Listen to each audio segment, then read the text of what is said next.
think it's probably one of the biggest days, of sports. Draft is something that definitely changes people's lives.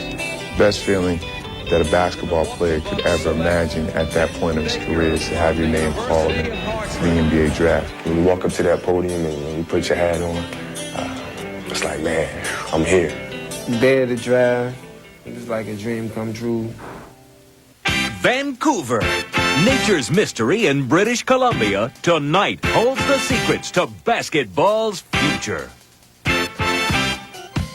Will Michael Olowokandi be the next small school star to make a big impact on the NBA? Is Antoine Jamison the next star heel, ready to add his name to a draft day dynasty? And can Mike Bibby continue the parade of underclassmen who've dominated the draft's top spot of late? These are the questions. We have the answers. The 1998 NBA Draft is live on TNT, and it's next. For the second time in 4 years, the NBA Draft has taken us north of the border. Tonight it's Vancouver, British Columbia, and the home of the Grizzlies, General Motors Place. Backstage in the so-called green room wait 14 expected first-rounders. Countless others are gathered around TV sets back home, waiting to hear their names called. It is a night when hopes and dreams and butterflies abound. It's draft night 1998 here on TNT. Good evening, everybody. Welcome to Vancouver. I'm Ernie Johnson. 58 players will hear their names called tonight. One of them, maybe the first one, could be a guy who wasn't even recruited to play college basketball. That's one of the stories we'll be telling you as the night goes on. Huge night for these players, huge night for their families, for their schools, and for their coaches. Big night for us, too, here at TNT. And joining me here on the set, saddle up your horses, boys. It's a 4-hour ride tonight here in Vancouver. The esteemed NBA analyst of TNT, Hubie Brown, and a couple of college coaches, guys who have coached against these guys, who have coached the players and have recruited them, know what it's like to face these guys. John Thompson of Georgetown and Rick Majerus of Utah. Guys, thank you very much for being here tonight, and pace yourselves. We're in for a long ride tonight. We also have correspondents all over the map in the United States, in Los Angeles, Denver, Houston, and Orlando. We'll begin in Los Angeles with Doc Rivers. Here in Los Angeles, where the Clippers have the first pick, and it looks like Olowokandi is the direction that they're going in. Still on draft day, it's the Lakers and trade talk that dominates the news here. Here in Denver, the Nuggets have the 3rd and the 23rd pick. What happens at number 3? Well, if Olowokandi and Bibby are both gone, look for Paul Pierce or Rafe LaFrance coming to the Nuggets. It's a Kansas connection here in Denver.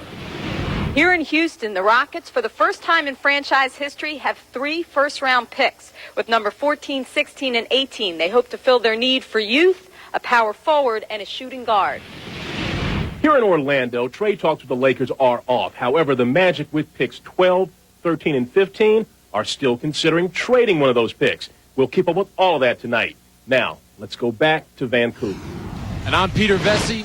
And this is what my sources tell me. These are going to be the top 5 picks. It's going to be Olowokandi to the Clippers, Bibby to the Grizzlies, LaFrance to the Nuggets, Carter to the Raptors, and Jamison to the Warriors. So the big surprise is that Paul Pierce drops down to number 6, and nobody's going to be more surprised than Don Nelson, who loved Jamison.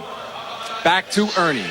All right, thank you very much. Great to have Peter Vesey on loan from NBC. And rounding out our crew will be Craig Sager, who will be the 10th member of our unit tonight. Now, the larger issue facing the NBA on draft night is the ongoing process of hammering out a new collective bargaining agreement with the Players Association. The two sides talked again earlier this week, but little was accomplished. It's a stalemate, which has brought with it talk of a July 1st lockout by the NBA. The Knicks' Patrick Ewing is the president of the Players Association. Well, right now, there probably will be a lockout. We, really don't know. The way that it looks, it will be. We as players want to play. We want to give the fans what they want to see, which is us out there, on the basketball court competing. But we want, the owners want a bigger share of the pie, and we want our share of the pie. And we feel that there's a lot. The pie is big enough for everybody, but we're not going to give back, what we feel that we've earned.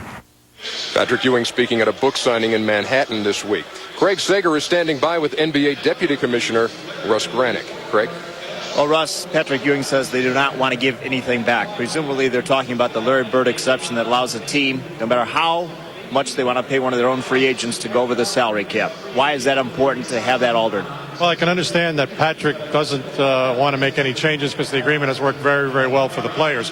It hasn't worked well for the owners in large measure because of the Larry Bird exception to the salary cap, which is totally open-ended.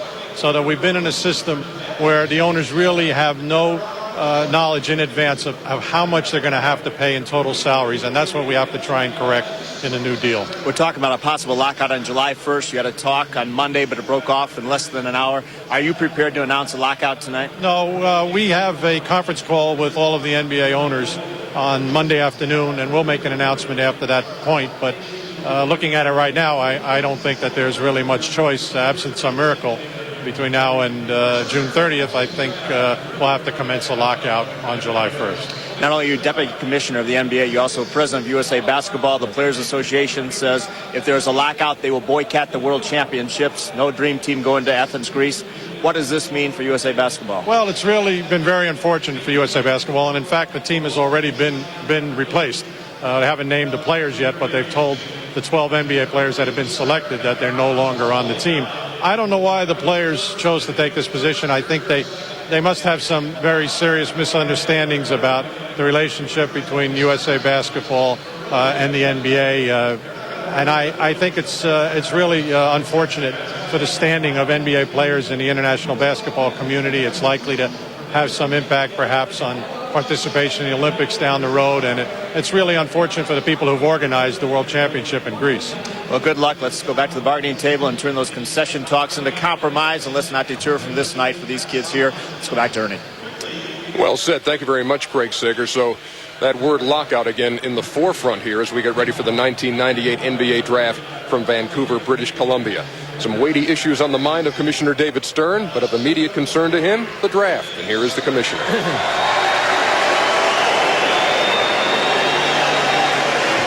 Good evening, and welcome to the 1998 NBA Draft at General Motors Place, home of the NBA's Vancouver Grizzlies.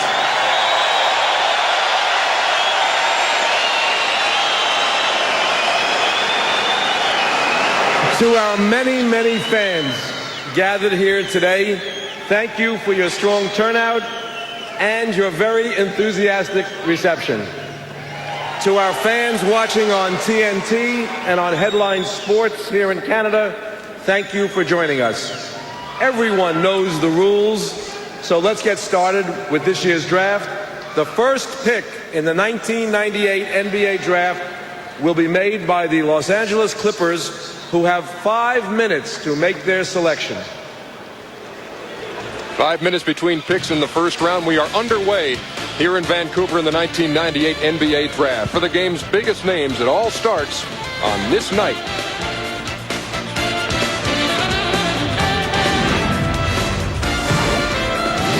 Hi, I'm Shaquille O'Neal from the Los Angeles Lakers. I was the first pick in 1992.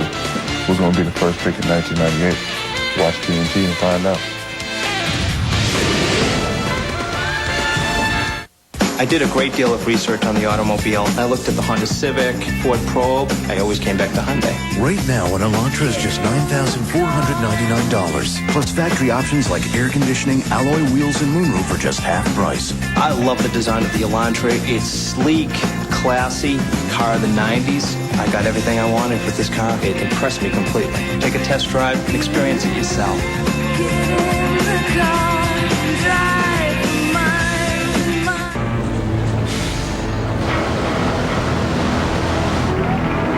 That's a Fullerton suspension bridge. The strength-to-weight ratio of those arches is 1,000 to 1. And the support cables are tungsten wrapped with zirconium flex plates. They'll easily support the weight of this bus. Okay, so what are you, some kind of structural engineer? No, but I did stay at a Holiday Inn Express last night.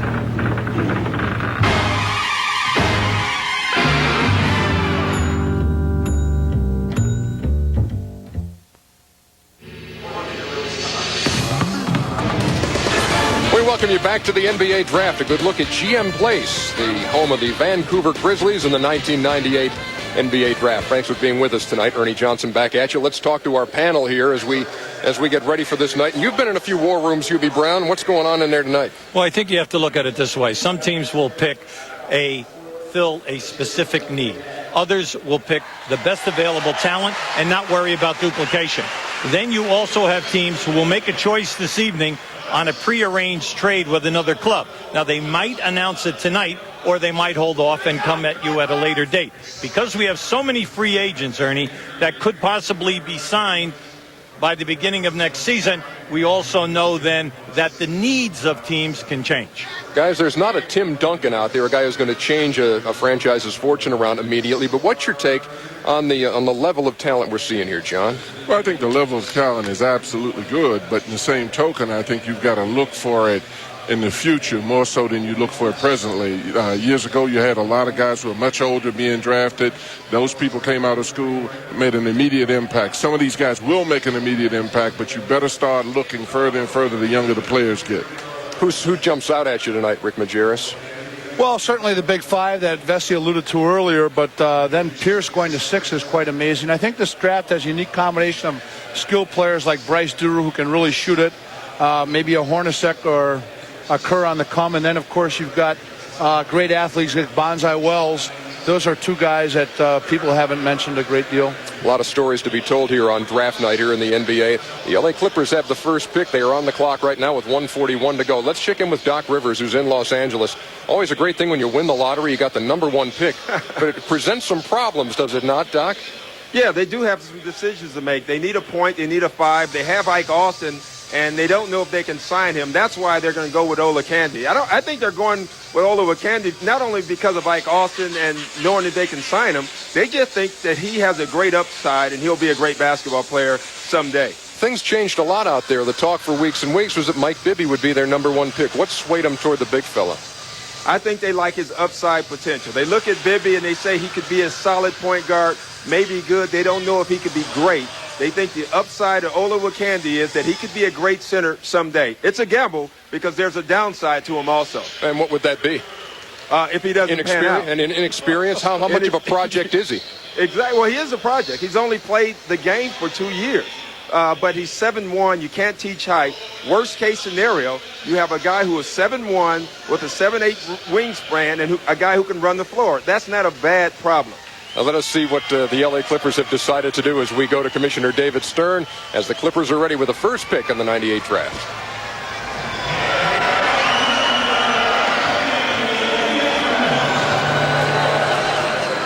With the first pick in the 1998 NBA draft, the Los Angeles Clippers select Michael Olowokandi from University of Pacific.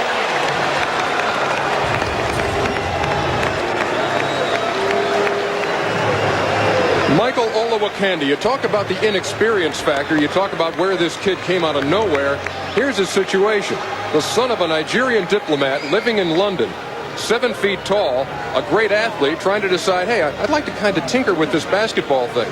Picks up a guide to U.S. colleges, looks at the letter P, University of the Pacific, I'll call them. He calls, an assistant coach answers, and he said, I'd like to play basketball, I'm 7 feet tall. Coach says, we don't have any scholarships. He said, not a problem, I'll pay my own way. He comes over, and the coach figures, he said, well, you know, if he's 7 feet tall and he can't play, it's all right, we got a 7-foot student on campus. If he can play, we got a big thing going on here. It's happened for Michael Olowokandi, the Candy Man, as they call him. What a story, Hubie. Well, you got to look at the fact that he's such a great athlete. You know, they say that in Great Britain he still holds the national high school broad jump and hop, step and jump records. And he runs the 40 in 4.5. He bench presses 350. So he has nothing but an upside, Ernie. He came over here knowing basically nothing about the game, going through workouts, John and Rick, and really not having a clue. Well, you see, I'm going to tell you something. I hear all these stories with these foreign players, and I don't believe any of them. Nowhere in the world anybody can play that well, and all of a sudden he was introduced to basketball in 3 days and became a superstar. But he's a great player, and I think he'll do a tremendous job. from Lagos, Nigeria, same as Akeem Olajuwon. And Rick, can you pick his game apart a little bit for me? What's he do well? What's he got to work on? Shot blocker, great hands. You can't be a good big player inside without good hands. He has a nice post presence. He establishes himself low and catches balls that are passed out of his area. One bad habit, he has a tendency to put the ball on the deck when he catches, but he doesn't put the ball on the floor when he rebounds. He puts it right back up. And I think the most important thing is that this guy can, in fact, as Rick said, block shots, and he can rebound. And those are things that are very difficult to find, particularly when you're looking at a guard or forward. We have what we call the inside look here. Coach, take us through his game. Well, in looking at him, you'll find out the fact that we had an opportunity to play against him, and he destroyed us with blocking shots and rebounding. But if you look at this tape, you'll see the fact how versatile he is. I mean, these are putbacks. Putback is a simple shot, but it's very hard to get. And I think he's improved himself tremendously, particularly with a lot of his turnaround shots, his fighting for position in the post. You've got to be stronger. This kid has picked up an awful lot of weight since I saw him last. So it shows that he's lifting, he's working on his game, he's doing a lot of things, and that's the upside that everybody's talking about. Yeah, they say he is very strong. In fact, when he worked out for the Denver Nuggets, they say that he dunked a medicine ball 25 times, breaking the old Denver mark of 22. That's another one of those stories, Ernie. Okay. Hey, I threw it out there, and we'll see if it floats. Let's go to Craig Sager with the number 1 pick. Well, Michael, EJ obviously has traced your path to Pacific. John Thompson doesn't believe you can just show up on campus and be a superstar. Coach Thompson's right. I'll check your stats. You only averaged 4 points that first year. What was the big realization about this game of basketball for you? It was much more difficult than I thought it was going to be. Growing up in England, I thought if you could run and jump and dunk the ball, that's what you needed to be a basketball player. But coming here, learning the game from scratch, learning fundamentals of the game, getting a better feel for the game, playing at a very high level, that took a while. It took the best part of a whole season. And after that, after my physical capabilities kind of took over from there. Jimmy Brown mentioned, obviously, the long jump and triple jump records. How does that and your soccer background help your footwork? I think that helps a lot. I mean, when I came, my footwork wasn't that good, but my balance was. And I just had to learn my footwork in the basketball context. But like I said before, the biggest part of my game was getting more of an experience for the game, getting better feel for the game. And after that happened, things were kind of smooth from there on. Congratulations. Now we'll see if LA is big enough for the Shack and also for the Candyman. Ernie? Try to slide them both in there out in Los Angeles. Let's go out there to Doc Rivers, who's with Elgin Baylor, the Clippers GM. Take it away, guys. Hey, guys, here I got Elgin Baylor here. And Elgin, tell me, how tough was this decision for you? Doc was a very, tough decision. You look at Bibby, I think Bibby's going to be a very fine, point guard in this league. He's going to be a good point guard. But when you look at a lot of Olaconda, with the name, and you look at the guy's size, his athletic ability, you're looking at him, you see a good small man against a good big guy. And you look at his upside. I think the guy is a very good athlete. He has his size. He has the discipline, his mental toughness, he's coachable, self-discipline, hard worker, and he's improved each time you've looked at him. His workouts were solid, and watching him during the season, he's got better and better and better. And I just think his upside is as good as anybody in the league, and probably better than anybody in the league. Okay, back to you guys. All right, thank you very much, Doc, and thank you for your time, Elgin Baylor. The place is rocking here, GM Place, because the home team is on the clock with under a minute to go. The Vancouver Grizzlies with the number 2 pick. And if you're the Grizz, where do you go here, Hubie? Well, it's very difficult. There's a lot of pressure here. They're not happy with the point guard position.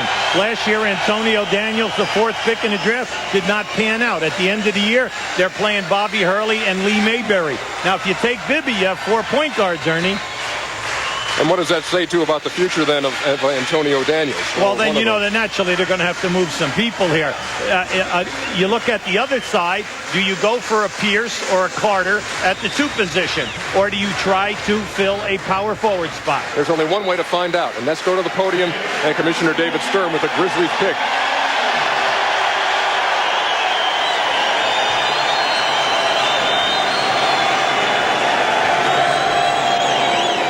Where's Grizz?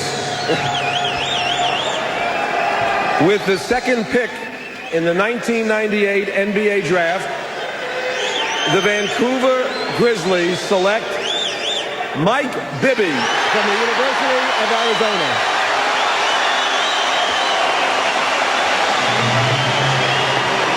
I look to my left and I see a kid with a sign that says Bibby for Prime Minister. There's at least one, and there it is, who wanted this thing to happen. And he's gotten his wish, the number 2 pick in the NBA draft.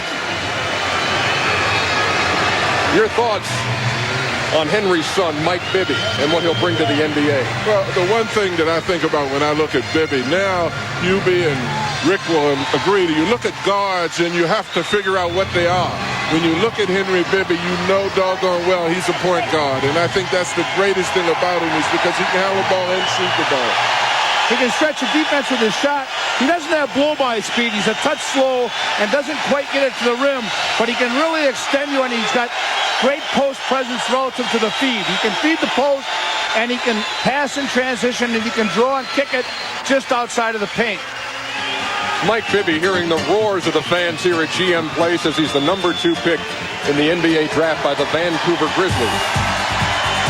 Ernie, when you look at Bibby, I like what Rick had to say, and that he's a three-point threat, and he can feed the post. And when you have a center like Reeves, and also a great player at small forward in Abdul Rahim, you know that you have to have people who can get them the basketball, and then on the double team, consistently hit the three-point shot. And I think that's what Mike Bibby brings to the table. He's a throwback to the old days. He knows how to play, and the big key for him will be, can he run a team with the 24-second clock?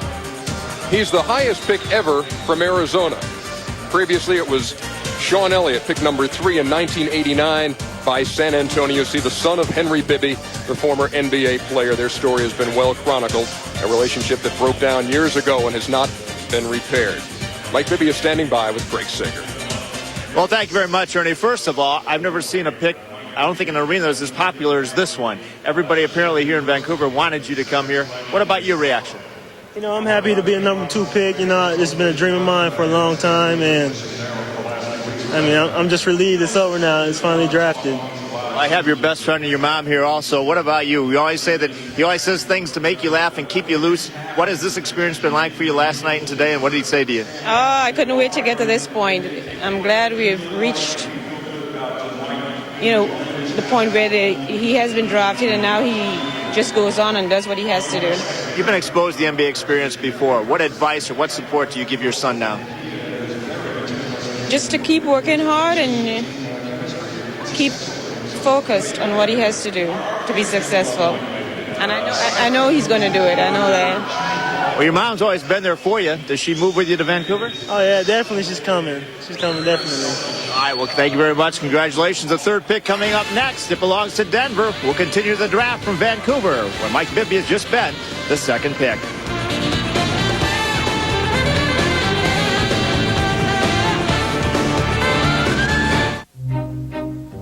Look, they make olive oil. Take a picture here. Okay, all right. Buongiorno. Oh, hi. How are you? Is this your business? Yes. Oh, we have our own business too. Yes, we have 3 stores in Ohio. Ohio. We sell in Ohio. And California, and Canada, and Argentina, and Australia, and Mexico. They're on the internet. How can they afford it?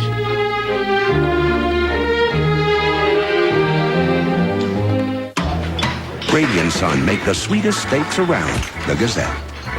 Grady & Son's marinade gives their steaks zing, the Gazette.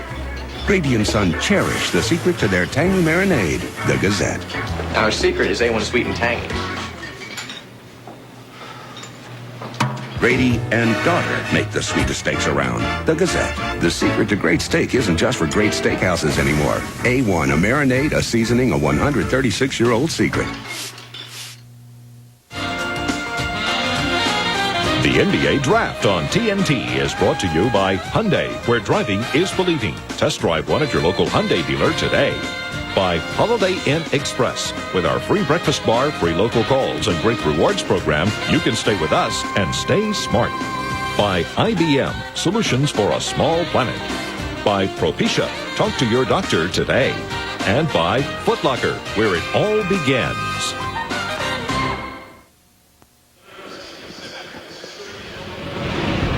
And welcome back. Okay, you're a fly on the wall in the Denver War Room as they have the number 3 pick here in the first round of the 98 NBA Draft. Denver Nuggets, a team that struggled, obviously, this past season, flirting with the record of the 76ers, who won only 9 games in 72-73, but a late season rally got them through that. take a look at the state of the franchise. The Denver Nuggets, it was kind of downhill. Third worst record in NBA history with only 11 wins. They have 7 free agents, and the question, who is going to be the coach? Well, that's a major question, all right? And right now, the longer that it keeps going up, Dan Issel might take on both jobs, being the coach and also the general manager. But when you're looking at their pick here, LaFonso Ellis and Johnny Newman are free agents, and then you have the health factor with Stith at the 2 guard. But it's a team that needs rebounding. So they could go for someone at the power forward position and a guy that can also score, because they were not happy with that position last year. The Denver Nuggets are up, and we go to the podium and Commissioner David Stern. With the 3rd pick in the 1998 NBA draft, the Denver Nuggets select Rafe LaFrentz from the University of Kansas. You need a power forward, you take a power forward. Rock Chalk Jayhawk. Rafe LaFrentz goes number 3 here in the first round. What kind of a pro will he be, guys? I like him to Adam Keith. I think he's going to give you everything he's got every night. He's going to run the floor with determination. He's got nice hands. He's got to find something he hangs his hat on. There's not one aspect of his game that you can point to as a glaring deficiency, but conversely, there's no dominant strength to his game. There's nothing that jumps out at you. He's got to develop into, I think, a rebounder extraordinaire. The other thing is that opportunity is there. He has an opportunity to develop because he's going to a team that needs his help. As Yubi indicated, he's a big body, he's big size. They picked exactly what Yubi said. And I think he's going to get an opportunity to play, and that's going to be so important for these young players. Big guy with a big smile, 6'11", 235 pounds. Ernie, they need a guy who can post up. We know that he can post up. He's left-handed. He can score. We also know that he can hit the jump shot facing, and he's a high-percentage foul shooter. So what you're getting is an offensive threat here. And when you put together a team, you must have, and especially a young team, someone who can post up for you and command, hopefully, double coverage. And that opens up and it makes the game easier for everyone else. He was the Big 12 Conference Player of the Year, averaged just under 20 points a game, better than 11 rebounds, which was number 4 in the nation. Rafe LaFrentz, the 1998 Big 12 Conference Player of the Year. You see the stats on him there. And his big moment of the season really came at Allen Fieldhouse on February 23rd, senior night at KU, and words spoken right from the heart by Rafe LaFrentz.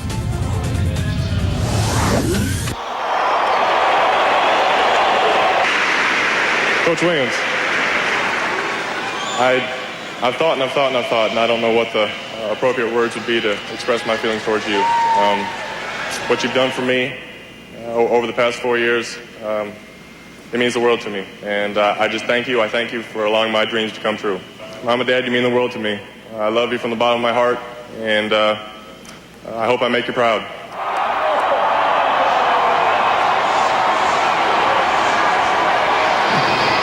And there is Mom, Ellen LaFrentz, also, of course, Rafe here, and also his father, Ron. And first of all, last year you could have come out. They said you would have been a top 3 pick. You wanted to stay at KU for that experience. You're still a top 3 pick. Your thoughts now? Well, either or, I guess. I really enjoyed my time I spent at Kansas. Coach Williams and the gang back there, he was a dream to play for, and I enjoyed every second of it. You've always said, Ron, that Jerry West was your favorite NBA player. Does that change now that you have a Denver Nugget in the family? I'm very happy. I'm very happy that Rafe's going to have the opportunity to play, and I'm real happy that he was able to stay in Big 12 country. The last 3 years, you've run at a winter place, so you could see him play every game at KU. You going to move to Denver? I rather doubt it. It's a business now with Rafe, and this is his job, and he's been interviewing now for about the last 3 weeks, and he's been displaying his skills for 4 years. And we will, definitely. We'll see a lot of him play basketball, but I really don't think we'll make our home there. But one thing about it, I do know that about 50 or 60 miles west of Denver on the western slope, there are a lot of elk out there, and I have an idea I may get there. Well, Ron may be there. Your mother Ellen may be there as well. But we'll be back in the draft. We've had 3 picks down, and coming up next, the Toronto Raptors. We continue from Vancouver.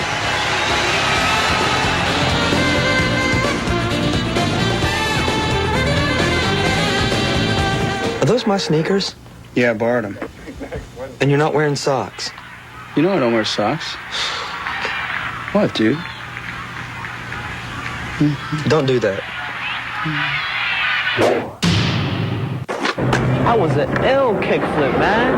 That dude is good. I saw him down at the bank the other day. He was doing all types of tricks. Yo, I like them sneaks, man. Yeah, they're nice, right? Yeah, they fly. I need to get a pair of those. Yeah, you look like you need a pair. Metal bars, designed to save your butt. Metal bars, designed to save your skin. Introducing the revolutionary Schick Protector, designed with super sharp blades wrapped in ultra-thin safety wires. And a full pivoting head for incredible closeness. There's no safer shave in the world. Hey, safe feels better. Schick Protector, the feel of smart design.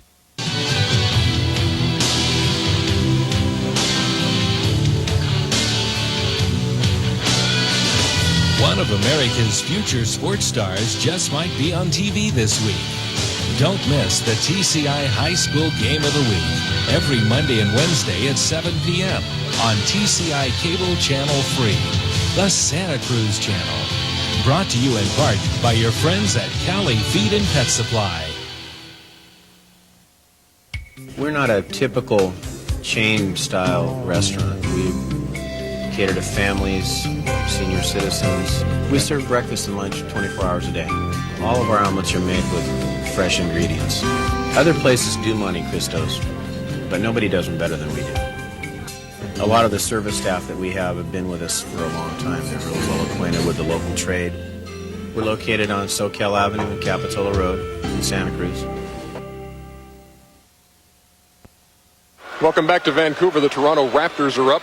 Real quick, let's go to Peter Vesey. Peter. Well, we got a little change here. You know, I said the Raptors were going to take Carter, but they are now going to take Jameson. But they're taking Jameson for the Warriors because the Warriors were afraid that the Raptors were going to make a deal with Dallas, and Dallas was going to take Jameson. So they're just going to take each other's picks. Raptors are going to take Jameson, and then the Warriors are going to turn around and take Carter, and money is going to be exchanged as part of the trade.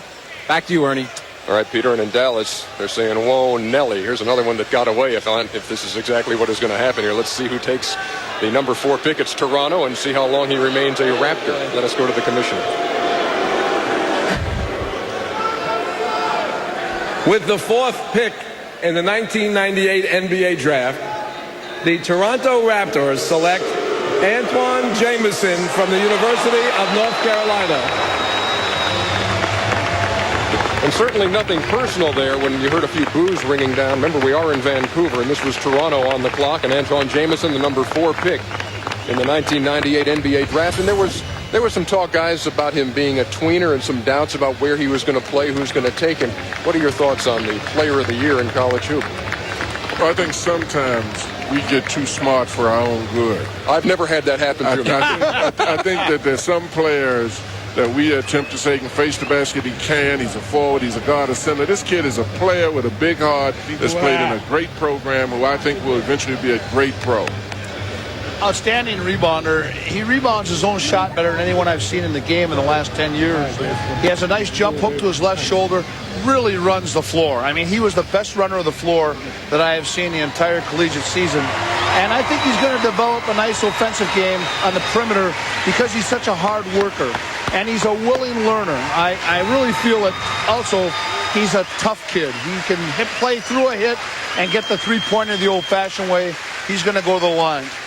He's the college player of the year, scoring better than 22 points a game and had 10.5 rebounds, number 2 in the conference in field goal percentage at 58% at North Carolina. For our inside look at Antoine Jameson, let's go to his coach, Bill Guthridge, who says that Antoine Jameson does those things you can't coach.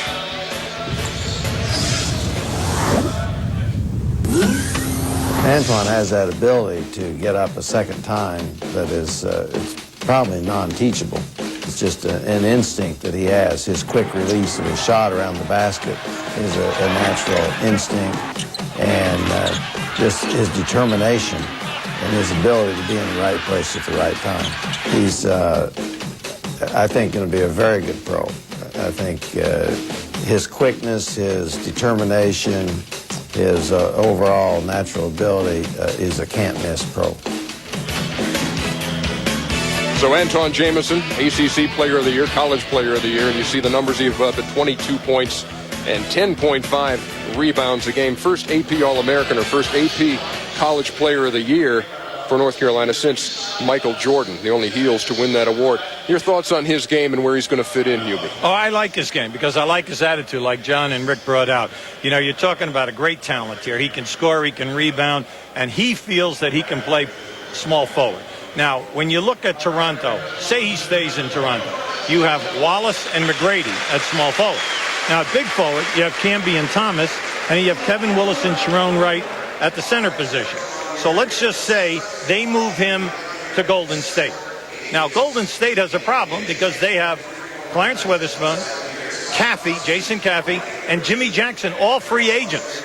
So let's say they don't sign any of those guys. Jamison is a perfect fit for them because you can play Donyell Marshall, who had a great year for them, at either or, and then you would have Jamison. So what you're trying to do here is to protect yourself if he goes to Golden State against not re-signing some of your key free agents. Now, as far as Golden State goes, that's another one of the stories there obviously is the Latrell Sprewell situation. What are you going to do right there if you're the state of the franchise in Golden State? Where are you going right now? Well, I think that what you have to do is you must wait until after the trial situation that Sprewell is under for the automobile accident. Then you will look to possibly move him in a trade. You see Golden State's facts and figures. They're the worst scoring team in the NBA. As you mentioned, Hubie, Jason Caffey, Jim Jackson, Clarence Weatherspoon, all free agents, and certainly Latrell Sprewell's situation. Where will he wind up?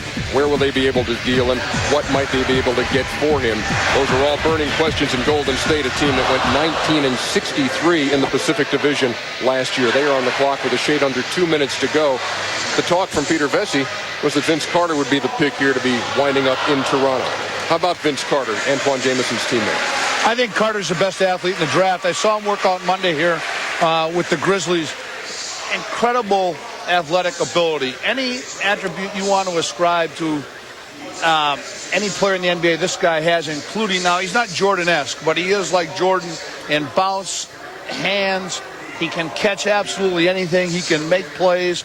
And he's got a real nice stroke. He doesn't have foot organization and shot discipline yet, but when he gets that, this kid's going to be like a Shandon Anderson on the low block, and perimeter-wise, he's going to have a middle game about close to Jordan's. I think this guy's got an unbelievable upside, maybe the biggest upside in the draft, Carter. He reminds me a lot of a guy that played in our area at the University of Maryland, was drafted by the Celtics, Len Bias. I watched Len's career develop from just a leaper to a better shooter, a better player, and then an outstanding player. And I look at Carter that way. I think with his work ethic and watching his game develop, he's so athletic that I think that he's got to be a tremendous threat at being a great player.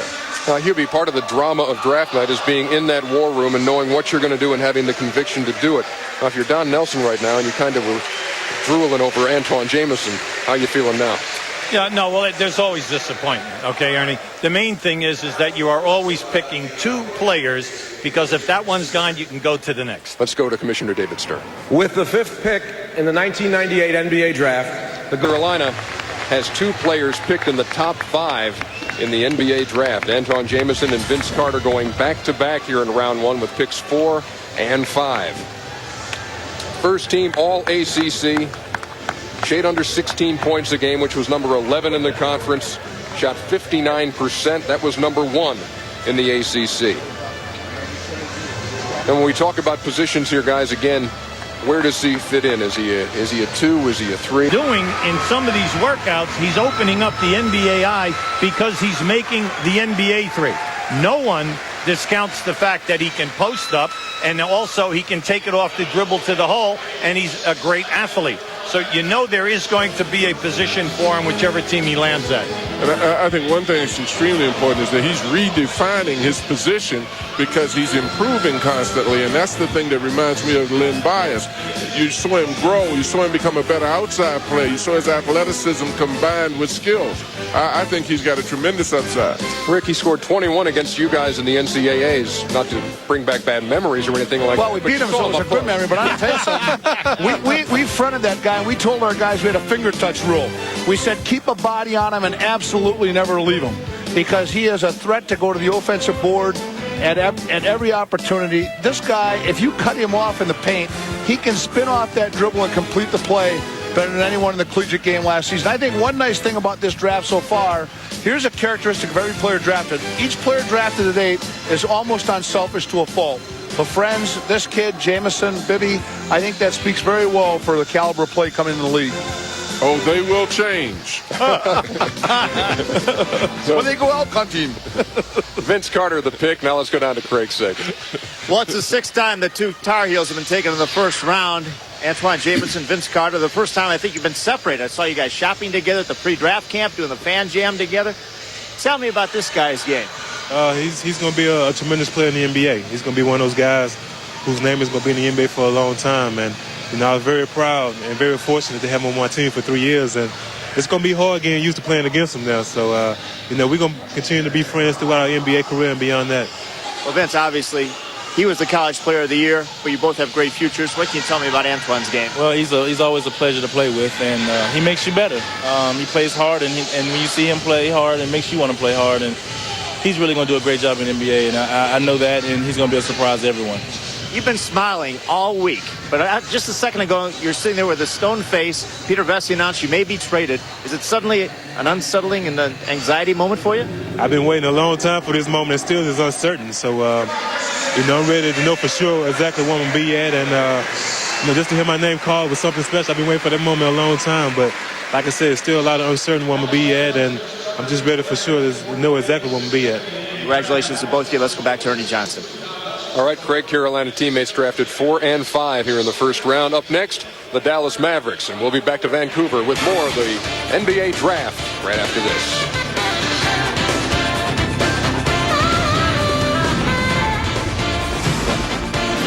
Hi, I'm Grant Hill of the Detroit Pistons. I was the 3rd pick in the draft, and you're watching the NBA draft on TNT.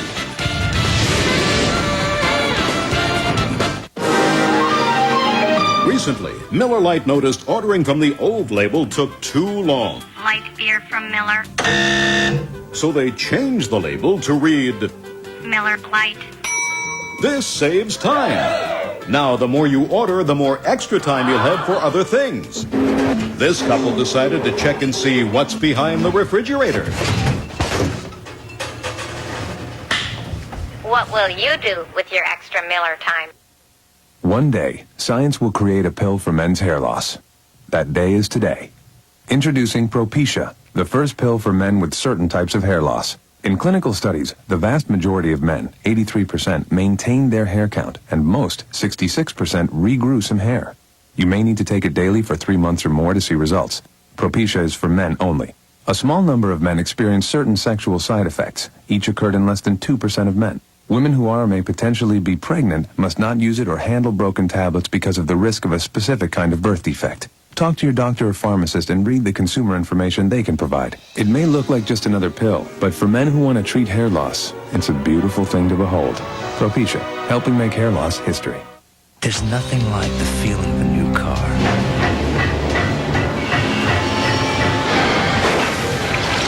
We bought it. Armor All Protectant. It shines, it protects. It's new car juice. About a month ago, we had our car stolen. The car was a mess. I looked in the phone book and saw that Firestone had MasterCare car service. They told me exactly what needed to be done. The brakes, the ignition, the tires, and they told me exactly how much it would cost. They took care of it. You're done already? Yes, we are. After what I've been through, it sure made my life easier. MasterCare at Firestone. People who care about cars. MasterCare means we care enough to fix it right, or your money back. Guaranteed.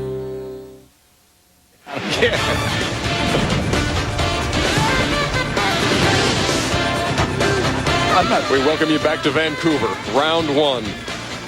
Aloha Candy, Mike Bibby, Rafe LaFrenz all going in the first round, followed by Antoine Jamison and his North Carolina teammate Vince Carter. All here in the first round of the NBA draft from GM Place. The Dallas Mavericks are up now. We go to the commissioner, David Stern.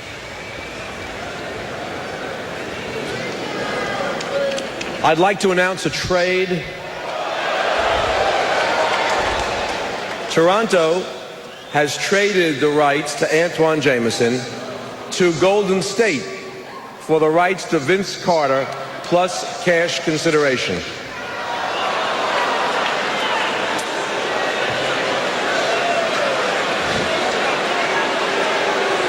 Now, moving right along, with the 6th pick in the 1998 NBA Draft, the Dallas Mavericks select Robert Traylor from the University of Michigan.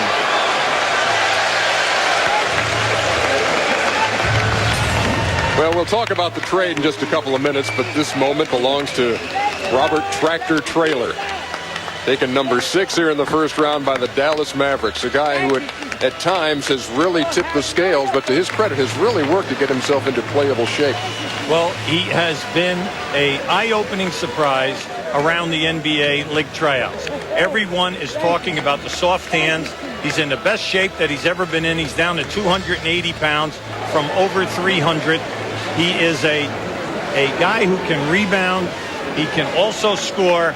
And you have to look at this pick and say that they're not maybe worrying about filling a need, but what they are doing is picking the best player and not worrying about duplication at positions, because you have A.C. Green and Samaki Walker and the kid Antsy at that position. Robert Tractor Traylor makes his way to the stage here in Vancouver.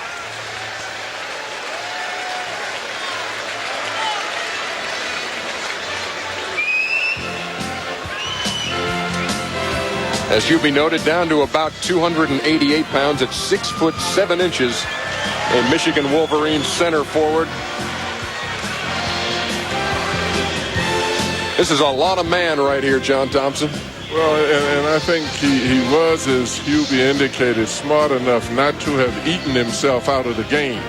And he needs to be commended for that, because he's got tremendous hands, and he's very capable of being very dangerous around the block. A lot like Barkley in some ways, a guy who you might say is not large enough to do it, but can get it done with sheer determination, great hands, and great athleticism. I love him, and I'm very proud of the fact that he stopped eating so much. How about it, Rich? Quick feet. You know what he can do? He'll be able to go out and take a guy like Kukoc on the perimeter. He has extraordinarily quick feet, and also he has moves to either shoulder in the post inside. And he willed his appetite to both Rick and I. That can be good or that can be bad. Let us check in now. Is the tractor down there with Craig Sager? Yes. Okay, let's stop to get a burger. Okay, we'll talk to you in just a second, Segs. On the trade now, the 4-5 swap here. Your thoughts, Hubert? No, I think that it's good for both teams. I like the fact that Carter is going to Toronto. You have Christie in front of him at the 2-guard position, but Christie's name has been mentioned in a lot of trade possibilities.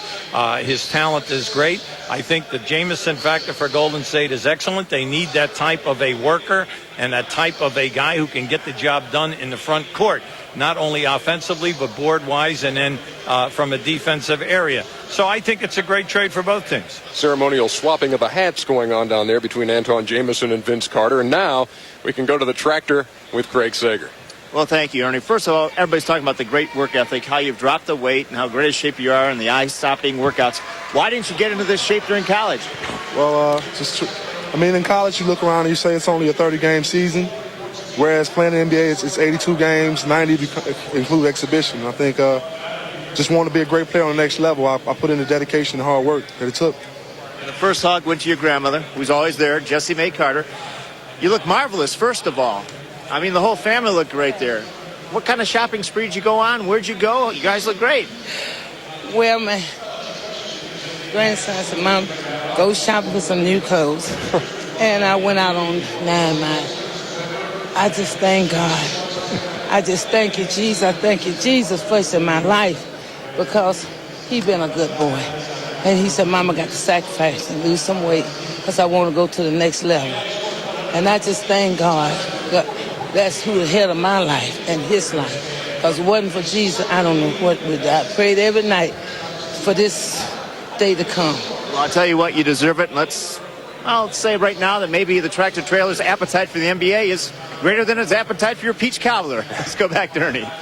Well, a prayer answered in the Traylor household tonight as Robert Tractor Traylor taken number 6 by the Dallas Mavericks. Earlier, the Denver Nuggets with the number 3 selection took Rafe LaFrentz of Kansas. Let's go out to Scott Hastings in Denver with Dan Issel, guys. Ernie, thanks a lot. General Manager, your very first selection's in the history books. What do you think about Rafe LaFrentz? Well, we like Rafe LaFrentz an awful lot. Scott, he's a 7-footer that can shoot the basketball, outstanding rebounder. We're glad we got him. Some people say he's a left-handed Dan Issel. Well, I hope he's better than that. Well, Dan Issel's in the Hall of Fame, so that's not too bad. Thanks. Now the next big question you guys got to answer as a franchise, the coaching situation. Are you going to announce that tonight, or do you know what you're going to do with that? No, we're going to wait. But I would say right now you're the leading candidate.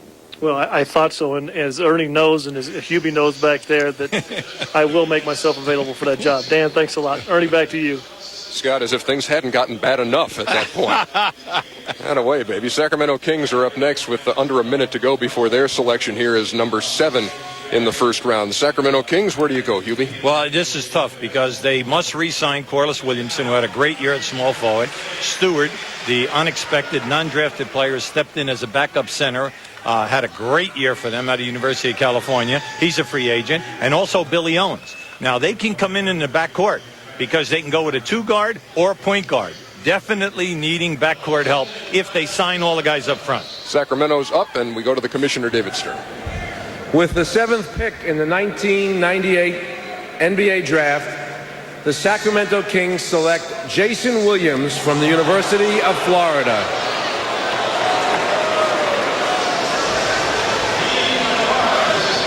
Jason Williams not in attendance here tonight at GM Place in Vancouver, but this is a guy who can play some ball for the Florida Gators. 6'1", 180 pounds. He's had some problems off the court, which have hampered him there, but talent-wise, when you're looking at what this kid does with a basketball, not bad. Now, you're talking a guy 6'1", 190, who has great speed, the ability to get to anywhere on the court that he would like. He has three-point range, and he has a real feel for the game.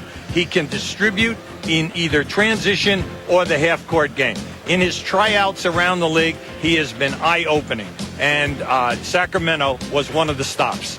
He has a lateral quickness to keep a guy in front of him. He can really move his feet, and that's the prerequisite for being a good point guard. He can get a driving line, he can get that ball out of the middle of the floor, and he can keep pressure on it. He's like Strickland in that, I like what Hubie said, he can get the ball where he wants. He's like Rod Strickland that way. And then when he gets it there, he has a skill to make any type of a pass he wants. Let me tell you this, guys. We're in contact with NBA scouts throughout the year who are looking at players. We won't name the scout, but here was his report on Jason Williams the first time he saw him play. One of the most exciting players I've seen in some time, 6'1", 190. Innocent-looking kid with an ugly tattoo on each shoulder, and he can play. Creative, wild. He's going to have some big turnover games, but unbelievable. Jumps, dunks in traffic. That's an NBA scout looking at the first time he saw this kid play. We were going to play Florida in the NIT, and one of our scouts was looking at the film of Florida, and he was terrified of seeing this one kid. We looked at the roster and found out that he wasn't on the roster, and we were absolutely elated at it because he's good. I saw him play before he got into college, and this kid is just one of those kids that have the heart and the determination. He's just got to clean his act up off the floor, and I think he'll be absolutely great. There's a lottery pick going to the Sacramento Kings. Let us check in with another one of our correspondents now as they shoot off T-shirts into the stands here. Dee Lynham standing by in Houston. Dee? Ernie, I'm thinking about what could be happening in the Sixers war room right now. They do have the next pick. And Larry Brown and Billy King both thought that this draft had 8 great players, and whoever was left of those 8 when it got to them, they would take. They liked Vince Carter, they liked Tractor Trailer, they liked Larry Hughes, but I don't think they ever dreamed Paul Pierce would still be there. They do need a shooting guard, so it'll be interesting to see. Will they go with the Kansas connection and take Paul Pierce, or will they take Larry Hughes, a guy that they did bring in and did like very, very much? We'll wait and see. All right, thank you very much, Dee, and we'll check back in with you in just a bit because the Rockets are going to be busy here a little bit later in the first round. Let's talk about a guy who is still here, Paul Pierce, and why? Well, some people question the athleticism, and I find that rather interesting, mainly because you're dealing with a guy who scored over 20 a game. He also averaged 7 rebounds.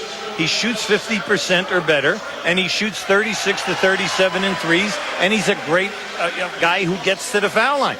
Now, Magic Johnson, who works out with him every day out at UCLA, told me in the last game that we did in Los Angeles, this guy is going to be an all-star player. He said he has the total package. Now, I don't know. How about yourself, Rick?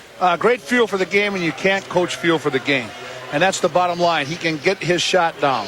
Let's go to the commissioner for the pick of the Philadelphia 76ers here in the first round. With the 8th pick in the 1998 NBA draft, the Philadelphia 76ers select Larry Hughes from St. Louis University.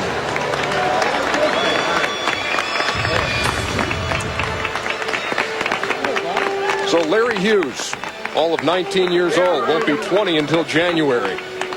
A lottery pick by the Philadelphia 76ers. Well, you look at this guy's game, he's 6'5", legit, and he's going to be able to play two positions because everyone likes the way he handles the basketball. He averaged over 20 a game. He's the freshman of the year in Division I college basketball. He did score over 20 a game, but he's not a high percentage shooter at this time in his career. He only shot 41% from the field.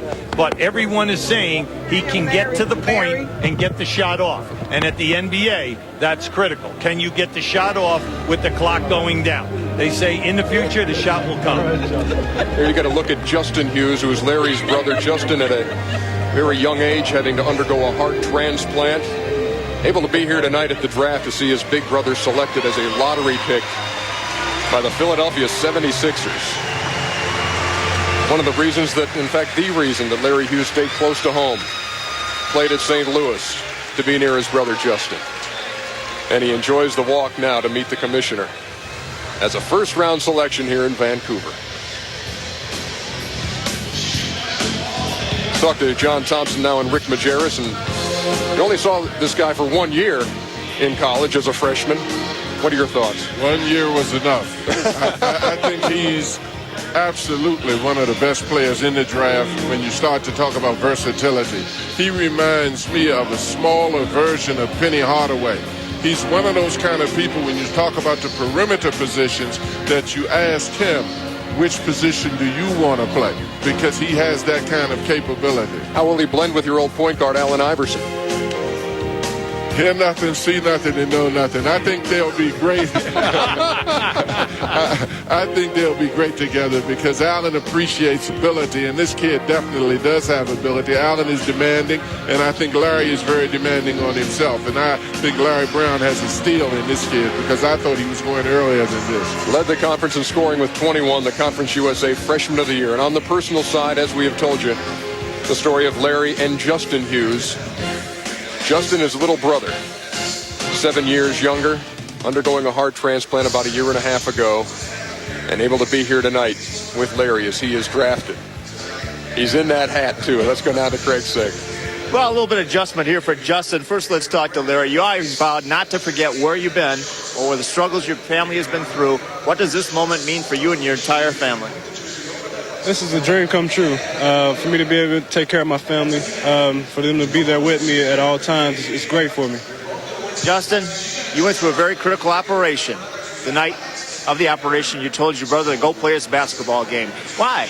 Because I had faith in the Lord, and I knew he was going to go play. I wanted him to go play and have fun and not worry about me at the hospital. Well, he went out and scored 31 points. When you woke up, saw him in the hospital. Did you ever worry that you wouldn't make it through the operation, you wouldn't see him again? No, because I knew I had faith in the Lord, and I knew I would see him again. Congratulations. I'm glad you're doing well. And also now your mother's going to move to Philadelphia? Oh, yeah, we're bringing everybody up. Need that good support group in Philadelphia so I can go in there and do my best. It's a great story. This draft or any draft. And now, Larry, Justin, the two great brothers go to the city of brotherly love, Philadelphia. Let's go back to Ernie. All right, thank you, Craig. Back with more of the draft in a little while. We'll leave here with a lot of images, but that one will certainly stick out. The Hughes family, what a night.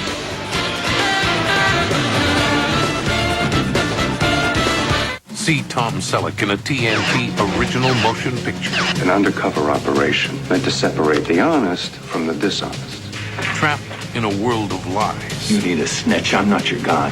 What will he risk for the truth? I'm out. You can't get out. Marsha Mason, Elizabeth McGovern, Tom Selleck. Broken Trust. Saturday night at 8 on TNT. The best movie studio on television.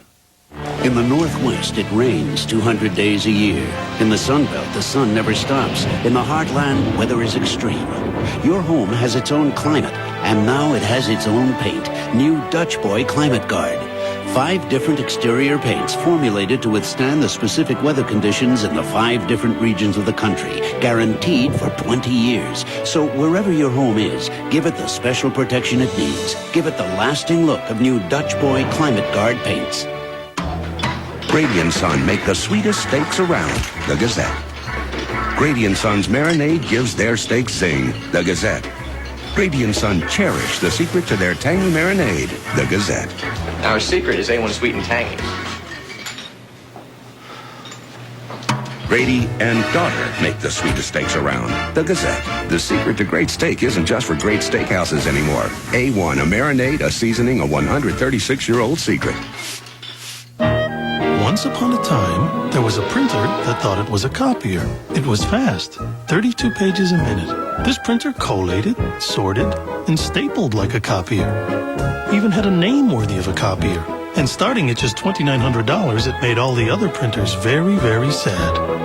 That's the story of the Xerox DocuPrint N32, the printer that thinks it's a copier. For your local reseller, call 1-800-34-XEROX. And we welcome you back to Vancouver in the 1998 NBA Draft on TNT. Some of the most beautiful country you will ever see in this part of the world here in Vancouver, British Columbia. We're at GM Place, General Motors Place, the home of the Grizzlies, and we are up to pick number 9, which belongs to the Milwaukee Bucks. Here's a team that was 36-46, 7th in the Central Division, 26 games behind the Chicago Bulls. Where does Milwaukee go at this point, Hubie? No, I think that Milwaukee takes the best player available, mainly because that was a team that was playing 500 basketball before the injury to Big Dog Robinson. Right. Now, if that didn't happen, that team probably would have made the playoffs. So they just ended on a bad note. But they have an excellent starting 5. And let's go to the commissioner.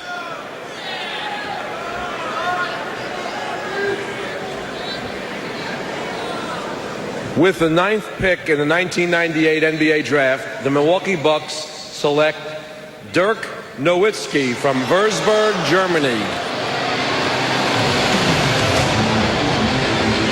Dirk Nowitzki. Boy, he knocked some eyes out at the Nike Summit. 6'10", 235.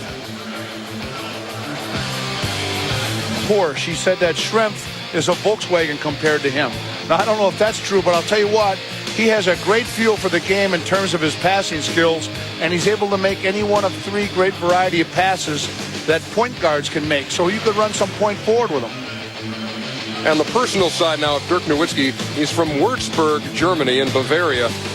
And you know who else came from Würzburg? I challenge you guys. It would be the physicist Wilhelm Röntgen, who discovered X-rays in 1895 and got the Nobel Prize for that. I thought you were going to say some guy who made a bratwurst or something. No, but judging from the beard, I think he had something to do also with cough drops. I'm not knowing. But Dirk Nowitzki is the pick of the Milwaukee Bucks.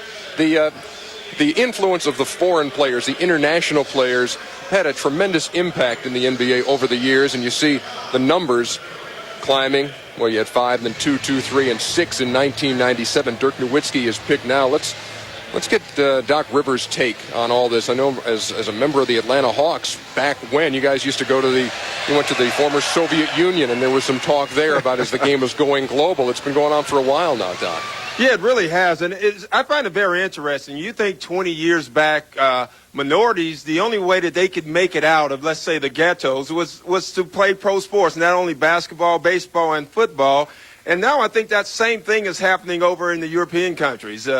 People are trying to get out, and this is the best way. A lot of opportunity for a lot of foreign players, and you can see the influx of foreign players, not only in the NBA, but in all the professional sports. And, I mean, what is the thing when you're a player in this league, What do you see? Is there a trait from the international players that you say, this guy needs this if he's going to play in this league? What's the most common thing you see, Doc? Well, the most common thing is most of them are awful defensively, and I call that the ESPN TNT reason, because all they see is highlights, and they see the fancy passes, the behind-the-pack passes, dunks. They don't see good defense on highlights, and so all the guys from Europe have all the flashy plays. Doc, we will keep in touch with you as the night goes on. Let us switch gears now, and let me check in with Peter Vesey real quickly. Boston's on the clock right now. Peter? Well, don't look for Nowitzki and Trailer to stay with their respective teams. Look for them to swap teams. Don Nelson wanted to take Nowitzki at number 6. His owner said no way. So I believe he's dropped back to Milwaukee and traded 6 for 9 and 19. So the trade won't be announced until after Milwaukee drafts for Dallas at number 19. All right, Peter, but isn't there some uncertainty here, Hubie, on what Nowitzki is going to do? I mean, is he going to sign with Kinder Bologna in Italy and play there? I mean, is he going to stay in the NBA? What's up? Well, right now he has options, which is good, for the young man. He right now, if he signs with Kinder Bologna that just won the European Championship in Italy, all right, there's a possibility there. He can also stay and play in Germany because the Division II team that he played on qualified to play Division I, and he's getting home country pressure to stay in Germany and play for the home team now that they're going to be a Division I team. Now, naturally being drafted here, if Peter is correct and he does go to Dallas, well, Dallas will sit on him for 1 or 2 years and let him fulfill his obligation, whether it's in Italy or in Germany, and then he can come back as a 21-year-old and play for Dallas. We've hit double digits. Pick number 10 belongs to Boston. Here's the commissioner. With the 10th pick in the 1998 NBA draft, the Boston Celtics select Paul Pierce from the University of Kansas. Paul Pierce sitting in the green room back there a little longer than a lot of folks thought he would be. But he is picked now number 10 by the Boston Celtics. Anytime that you look at Celtic basketball, they do not play a 7 or 8 man rotation. They're rotating a minimum of 10 guys per quarter. They're looking at high energy, and they're always trying to find guys who can put the ball in the basket. Shooting makes up for a multitude of sins, and you have to remember that, and this young man can do it. He can stick the ball in the basket, and the way that the Celtics play, he can give you 2 positions, small forward and 2 guard. When you're young and playing pressing basketball, you're always looking for guys who can give you 2 positions. Is he one more than the other at this point, Hubie? No, I don't think so. I mean, I know at Kansas he played 3, but anytime that you play a passing game type of game and you average over 80 points like they do at Kansas, you're constantly in transition. So he's going to a type of team that plays the offensive style that will bring out the best in this young man's talent. The inside look provided by Roy Williams, his coach at Kansas. He knows what he'll mean to his NBA team, the Celtics.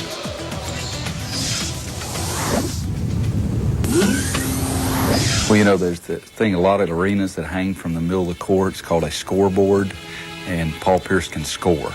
And that's the reason that he's valuable. And his game is made for the NBA type game. He's a player who can get his shot on his own. He can post up. He can take you to the basket. He can shoot the three-point shot. There's really no way that you can play the percentages on him because he can do everything so well. Coaches, we love kids diving on the floor and drawing charges, but it is a scoreboard, and I think the people in the NBA appreciate that as much as anybody. First team AP All-American is Paul Pierce, the number 10 pick here in the first round, and the 5th on the all-time Kansas scoring list with better than 1,700 points in his career. And now a teammate of that guy, Antoine Walker, and the Boston Celtics. Let us go to Craig Sager with Paul Pierce. Well, there's one of your new teammates. A lot of people said the Boston Celtics wanted to move up in the draft. They never thought a Paul Pierce would be available at 10. They're ecstatic in Boston. What were your thoughts as you dropped from 2 to 10? Well, it's a little disappointment, but, that's the way things go, and, I just got to move on and use motivation. Don't make it a disappointment because this is a great scenario for you, and they're happy to have you. Oh, definitely. You know, I think Boston's a great situation. A lot of good players around, Antoine Walker, Ron Mercer, with me there, Kenny Anderson. I feel like, you know, this is a playoff team, and, you know, we can really build. Magic Johnson's been tooting your horn all along. What have you learned working out with Magic out at UCLA?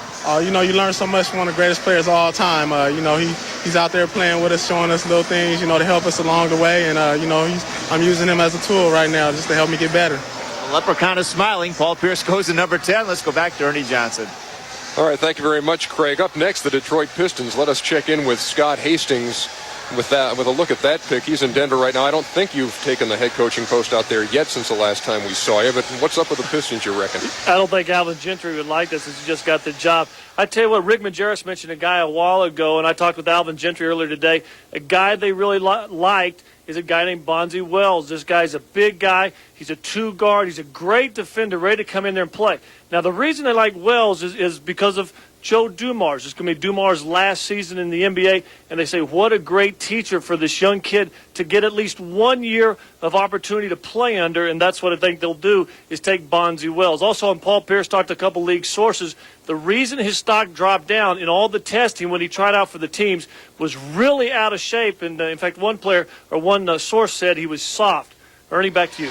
Well, thank you very much, Scott, for that insight into the next pick as we wait on Detroit at number 11. The Pistons, a team that lost a lot of close games last year and really dipped 17 more losses than the year before, Hugh. Well, you cannot give away Terry Mills and Otis Thorpe and only replace them with one guy. You lost perimeter shooting. And they were fortunate the year before to win so many games because they made so many three-point shots. Now, you got to look at it this way for this draft. Joe Dumars is near the end of his career.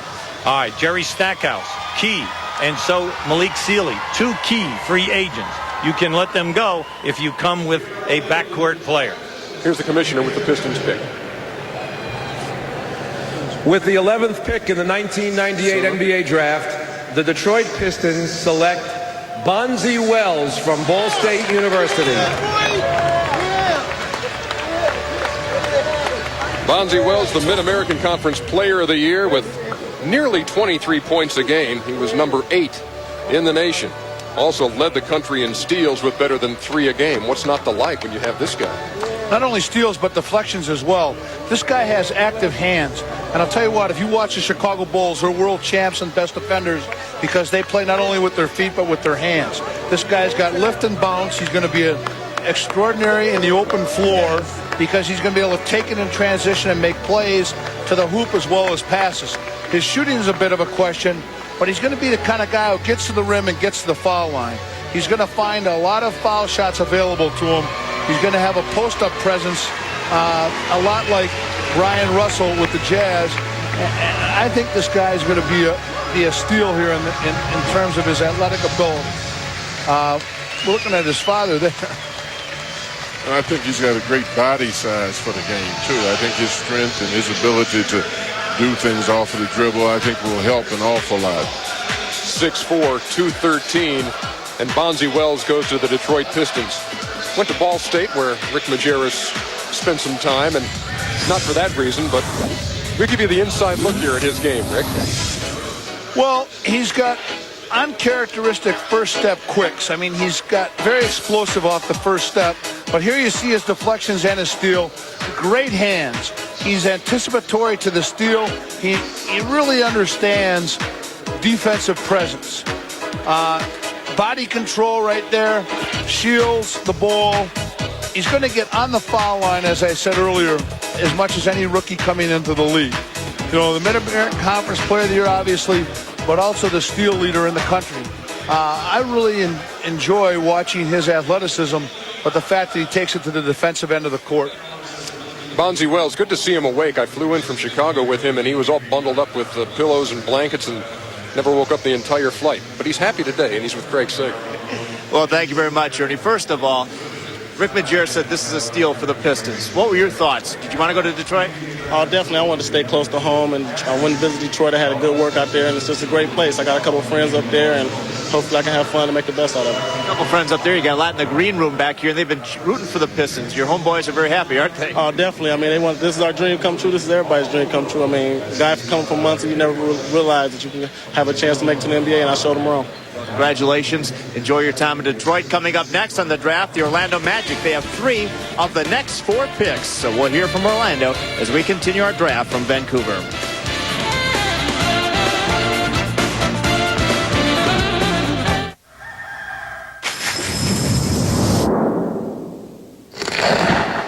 Sweet honey, crunchy nuts on classic Kellogg's Corn Flakes. Sorry, did I wake you? Kellogg's Honey Crunch Corn Flakes. An altogether great breakfast.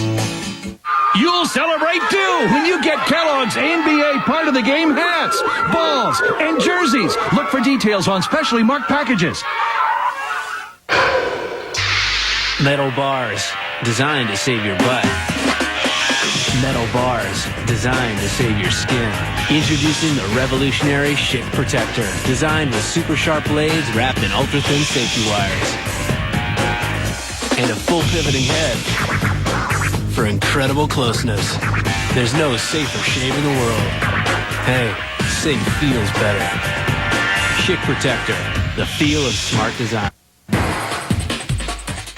San Francisco's Academy of Art College boasts a multimedia center with over 500 computers and 55 different computer arts courses. The Academy is the only authorized Silicon Studio training center. Not panned out. Popular classes offer or questioning area gang members, game, World Wide Web, and electronic print design. Call now for our CD-ROM and campus video and join the nation's hottest digital industries. O'Neill Yacht Center, the premier yacht center for Santa Cruz and the Monterey Bay, where you can charter the fast and stable Team O'Neill, a 65-foot catamaran, perfect for gatherings or corporate events. Enjoy sailing on the Monterey Bay on the Team O'Neill. O'Neill Yacht Center offers a yacht brokerage, sailing lessons and rentals, plus marine hardware and supplies. O'Neill Yacht Center. Call today, 476-5202. Enjoy a day on the Monterey Bay with O'Neill Yacht Center.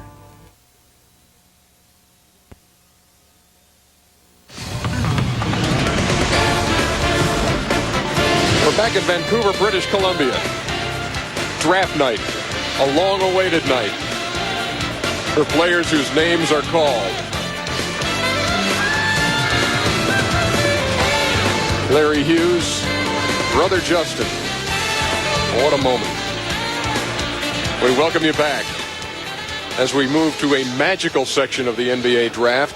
Orlando dominating now with 12, 13, and 15. 3 picks out of the next 4 for the Orlando Magic. This is a team that was, totally different now. Used to be the Shaquille O'Neal, Penny Hardaway thing. Even Penny's status questionable now. What's Chick Day they got to work with down there? Well, I think you got to look and say, hey, Nick Anderson came back and came back strong. Now you come with Penny Hardaway, a healthy Penny Hardaway. Now you look up front. Outlaw had such a great year for them. You have Horace Grant. Now you need help up front, because Derek Strong, Danny Shays are free agents, and you can see you have Strong, Wilkins, Harper, and Armstrong, and also the question about Danny Shays. So right now you need front court help, and when you have 2 picks or 3 picks in the next 4, you know that you can either trade a player, pick a player, and trade. So there's many ways that they can go right now. The first of 3 for the Magic. We go to the podium. With the 12th pick in the 1998 NBA draft, the Orlando Magic select Michael Doliak from the University of Utah. Smile and a hug from Mom, a smile on the face of Rick Majerus, too. His player, Michael Doliak, taken number 12 by the Orlando Magic. This is a great moment for you, Coach. I'm really happy. When we took him, he did not have a scholarship. We were the only school to offer him a scholarship out of high school in November of his senior year. And I'll tell you what, he sat on the bench his junior in high school. Has he come a long way? And what a great kid. There's a lot of better players this draft, but I don't think there's a better kid. He just turned 21 5 days ago. What I like about him is what you said on the show last night, Rick, and that is that he has Lambeer range, and he can play a center or a power forward position. He can block out, but he can play the perimeter on screen and roll stuff, shoot downtown, and then an 80% foul shooter. So the guy's a worker, and he can get it done for you. Best shooting big man in the draft, and I'll tell you what, too, he'll lay you out with a screen. He'll give his body up, and he'll rebound his area. He's not going to get out of rebound out-of-area rebounds. He doesn't have lift. He doesn't have bounce. And he's a plotter running the floor, but he's a willing runner. He'll run as fast as he can. It's not real fast, but he'll give it to you. For the second year in a row, a Ute taken in the first round. I had him moving to that buffet table really fast. Yeah. He had to beat me there. He's got some quicks. Yeah. And he's a willing runner. Yeah. He's a willing runner. 6'11". At what pace? 270 pounds. And here's some video of him. And who better to take us through that than you, Rick? And now he'll finish there. I mean, he'll take it up strong. I like his low block there. He's not a very good passer, but he's got a nice move there to his left shoulder and a very good hook. This is what he can really do. He can stretch the defense and shoot. And he'll do that. He'll finish in traffic. He's strong and he is tough. Great hands. He has a tendency to bring it down a little bit there. That's one of his rare block shots. He's not a shot blocker. But he does go to the rack with it. He'll take it to the rim strong. He's not afraid of anybody, and he's a great teammate. He's going to give his body up for the team. He's going to lay it down for his teammates and for the coach to win. Chuck Daly's going to love him. He's going to think he's got a poor man's Lambeer, which he has. And the undisputed king of the barbecue, you were quoted as saying. Yeah, no, that boy can barbecue some. He knows how to do that. That's good. I think he got credit in that at Utah. I think we gave him some credits for that. Let's go to our med school. Well, Rick Majerus can't stop talking about you. He's talking about your barbecue. He says maybe the greatest kid he ever met. You going to miss Coach? Yeah, I am going to miss Coach. He did a lot for me at Utah. I learned a lot about basketball, a lot about life, and it was a good time for me, a great experience. And, without Coach, I wouldn't be here today. The only scholarship offer from Coach? How did that happen, Coach? Well, a friend of mine referred him to us. We saw him play. But I loved his enthusiasm on the bench, and I liked the fact that he had big hands and he was tall. And you know what? He's very, very smart. He's going to go to med school when he's done playing in the NBA. Coach has obviously had a chance to talk about you. What about Coach? I know he looks great all dressed up tonight, even though he has to have the tie back tomorrow. But what was it like playing for Rick Majerus? It was great. He was very hard on us. The best thing about him, though, is he came to practice every day and got 100% out of us, made sure we gave it everything we had every day in practice. And that's why we were a good team, because every day we came out and we worked absolutely as hard as we could, and we got better every day. And there he is on the sidelines, always animated. Oh, yeah, he was always animated out there. And, today he looks funny because he got the tie on. Well, I'll tell you what, you go from Rick Majerus to possibly the best-dressed guy in Chuck Daly. That should be fun. Yeah, it's a little different. All right, let's go back to Ernie. Well, let's go back to Rick, too. This is, when you're a coach and one of your guys is drafted, what a proud moment that must be. What's going through your mind, Rick? Oh, I'm just so happy for him. He's such a nice kid, and he's worked so hard to get where he is. I've got a good staff back at Utah of assistant coaches that have spent a lot of time working with him as well. And he represents the best of collegiate athletics. He's an academic All-American. He's a 3.7 pre-med student. And he's one of 2 academic All-Americans that we had starting in the Final Four, a record that'll never be broken in NCAA history. I'm just very proud of him. He's a great kid. So happy for his dad. His dad is one of those guys who's sort of living every hook shot with the kid, and his dad's back there happiest of all tonight. So Orlando takes Michael Doliak, and Orlando was on the clock again with back-to-back picks. Let's go to Brian Burwell down in Central Florida. What's going on down there, B-Squared? Well, they are thrilled that Doliak was there because that's the guy that they had circled. I had talked with John Gabriel earlier in the day, and he said that was the guy they wanted all along. They probably were sending out a few smoke screens on guys like Jason Williams. Now, they are also still talking about trading that 15th pick. There have been a lot of trade talks involving them. One, in fact, involved Minnesota with their 12th and 15th pick. So we're still waiting to see what they're going to do because the phone is busy upstairs. All right, thank you very much, Brian Burwell, one of our 4 correspondents, spread out through the United States tonight on draft night 1998 in the NBA. So, Orlando now having done this, then what do you do when you pick another 5 minutes later? Well, I think what you do is you look at it and say, are we going to re-sign Gerald Wilkins? Harper might retire, and then are we going to re-sign Armstrong? Now, these are keys because you're talking about 2 guys in the backcourt. Now, if you are not going to re-sign people, then naturally you fill in there. But also, if there is someone up front that you like that can fill a need for you, a rebounder, shot blocker, you might go in that direction. See, Doliak fills something which is key with them. When you post Anderson and Penny Hardaway all the time, you get double teamed. And your big guys must be able to shoot facing, and Doliak gives them that. And we heard the name Keon Clark from UNLV quite a bit before the draft happened, that if he's available at this point, this might be the situation for him. And I think the thing with Doliak that creates a problem is a matchup problem for the opponent. anytime you have a big guy that can post and then turn around and face, a lot of NBA defenders are very good when guarding people with their back to the basket, but when you have to step out and guard someone who can face the basket, it creates another problem, and it also gives them flexibility to get a post guy into the middle of the floor. As we wait on the Magic to make this pick, let's go through their team breakdown and see where this franchise has gone. It's supposed to be the team of the 90s, and it certainly looked that way around 1995 or thereabouts. Certainly Shaquille O'Neal, his presence felt as they make the NBA Finals. 1996 comes along. The Bulls swept them in the Eastern Conference Finals. In the summer of 96, Shaquille O'Neal heads west to the Lakers and Jerry West. 1997, first round knockout at the hands of Tim Hardaway and the Miami Heat. And in 98, a banged up bunch playing for Chuck Daly. And the story of Penny Hardaway, certainly a troublesome one last year when he was getting looked at by other doctors and would he play and would he not play. And what do you think the situation is there with Penny Hardaway? What's going through Chuck Daly's mind on that front? Well, any time that you have a player of that quality in his last year of his contract, you know, if healthy, he's going to give you an all-out effort night in and night out and give you big numbers. Let's go to the commissioner with Orlando's pick. With the 13th pick in the 1998 NBA draft, the Orlando Magic select Keon Clark from the University of Nevada, Las Vegas. And as we had mentioned, Keon Clark's name had been front and center down Orlando way for this midway point nearly in the first round of the draft with 3 picks there. And 6'10", 220 pounds, a wiry power forward. Your take on it? Shot blocker. I mean, Doliak will never block a shot. This guy will block everything that comes in the paint. He can block shots on and off the ball, really run the floor. They're a nice counterpart to one another. You know, they run the whole gamut there of post play. You know, he's very light. He could go to power forward, and if he'll just settle into a low block game and rebound, he has a tendency to get out away from the basket. That's what he's got to do right there. He's got to take it to the rack, go up strong, get on the foul line, because he has a very nice shooting touch, a nice, compact, tight stroke. You see, he played in only 10 games, had some disciplinary problems with the school, 138 career blocks, second all-time in UNLV history. How about the body on this guy, on Keon Clark? What do you do? Does he have to work on the body to make it in this league? Well, they all do. Everyone has to come in and get on the weight program, which all NBA teams have now, and you know that the strength coach is going to be on this guy. But he has terrific quickness. He has an advantage because he's left-handed, and he has a touch.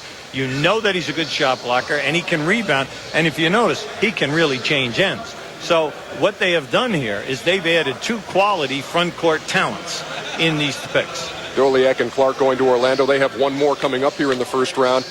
Another team with 3 picks in the first round is the Houston Rockets, a team that is on their playoff roster averaged about 33 years of age. So this team is beginning to show its years. As we look at the team breakdown here, Clyde Drexler, his playing days are through. Geez, he's gone into the coaching business. What would possess him to do that in the college ranks? Charles Barkley, free agent.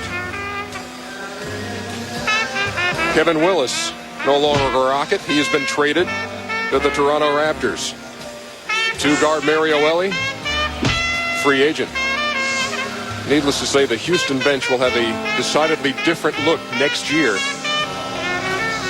as the Rockets prepare to retool an aging team in Houston. Let's go to Dee Lynham for what's Rudy T thinking about this time. Dee?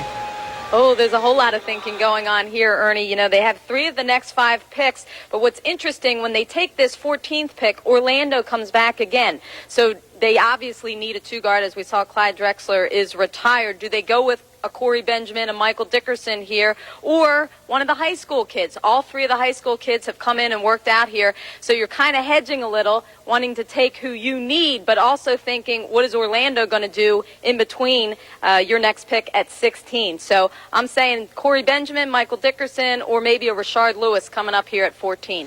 Rashard Lewis, the high school kid out of Texas. Thank you very much, Dee. We'll check back in with you in just a second. So what do you do when you have an aging team on the decline, free agents there, and how young do you want to get right now, Hubie? Well, the major key is are you going to re-sign Barkley? You re-sign Barkley, and you still have a team. So what you have are two of the better post-up guys in the game that definitely command the double team. So what you are trying to do, if Ellie leaves as a free agent, you have got to come back here with some people on the perimeter who can shoot.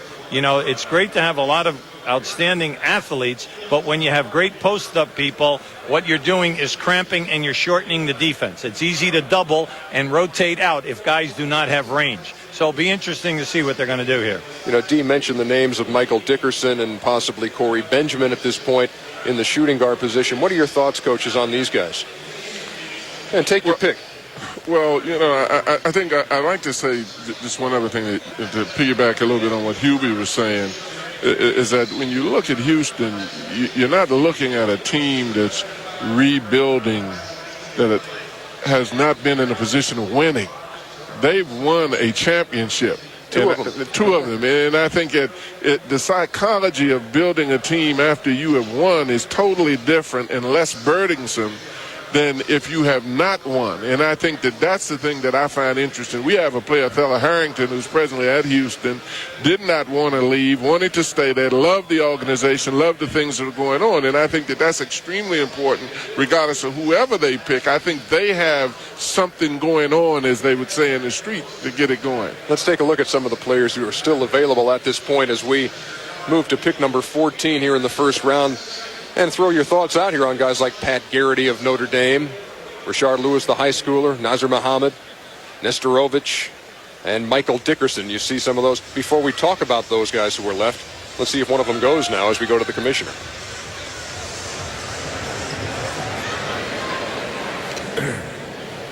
With the 14th pick in the 1998 NBA draft, the Houston Rockets select Michael Dickerson from the University of Arizona.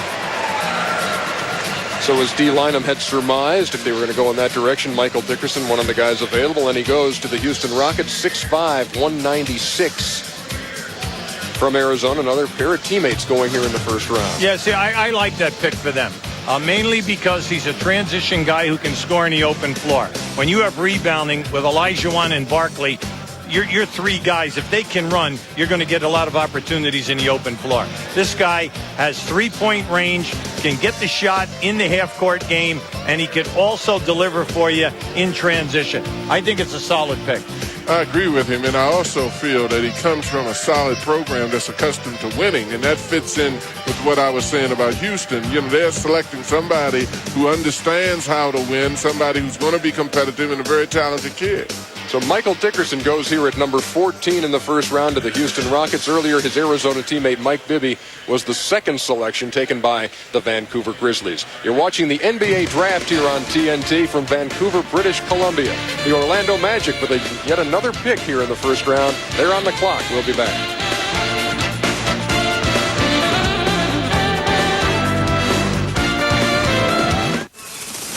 The new Jeep Cherokee Classic, as seen by the white-tailed Dragonfly, with a refined interior and available select-track full-time four-wheel drive.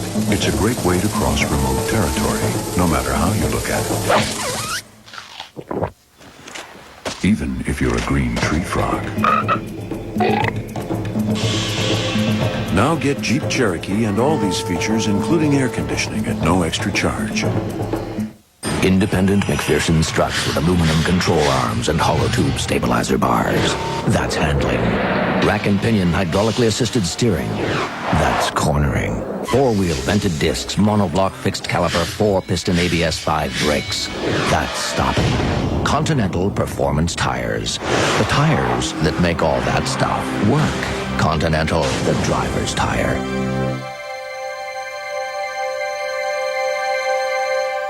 Here we are in this simple, majestic setting. None of the usual interruptions. Nobody around to distract us from introducing AT&T One Rate Plus.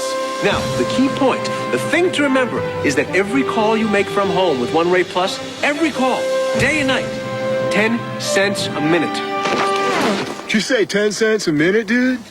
How do they find me? AT&T One Rate Plus. 10 cents a minute, anytime. Call 1-800-41-RATE to enroll. For everyone who'd rather do it themselves, for these magnificent do-it-yourselfers, we make the new generation of Wagner power painters. with power to handle today's thicker one-coat latex paints. An attachment that draws paint right from the can to paint straight up or down, and simple electronic settings to spray as wide or as narrow as this, which makes you more incredible than ever. If it needs painting, staining, or sealing, the choice is easy.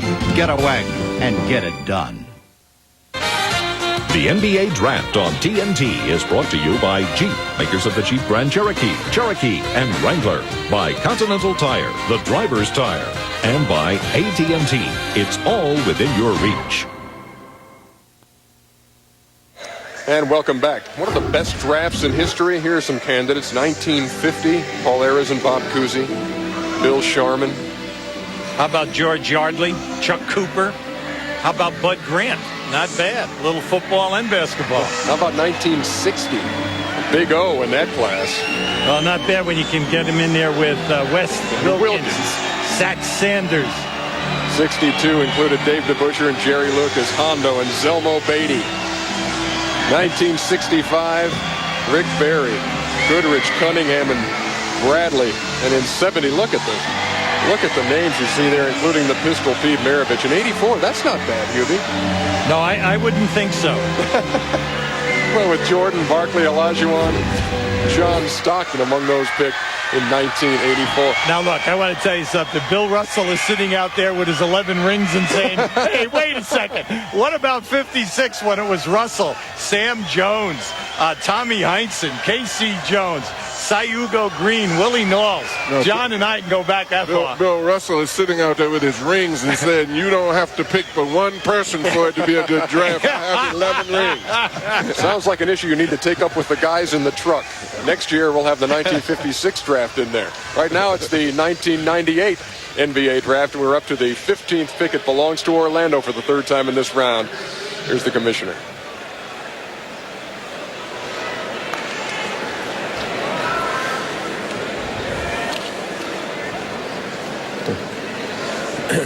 With the 15th pick in the 1998 NBA Draft, the Orlando Magic select Matt Harpring from Georgia Tech.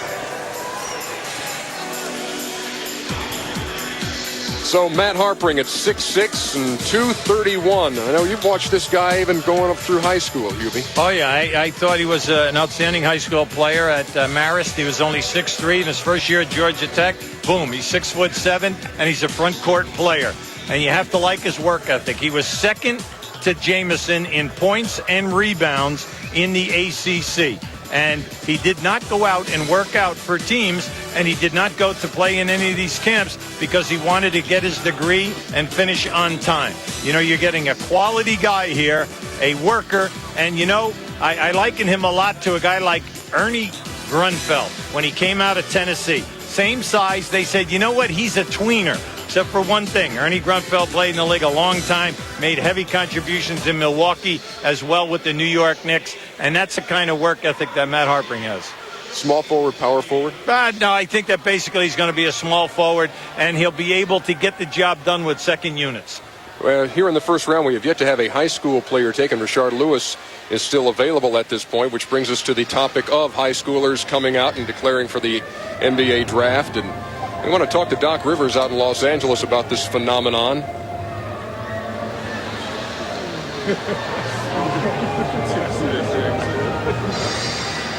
We'll get to Doc here in just a second as we see the Tracy McGrady, of course, last year by the Toronto Raptors with the 9th pick, Kobe Bryant, Jermaine O'Neal, and, of course, Kevin Garnett in 1995, and his success sort of paving the way and making a lot of kids think that, hey, if they can do it, I can do it too.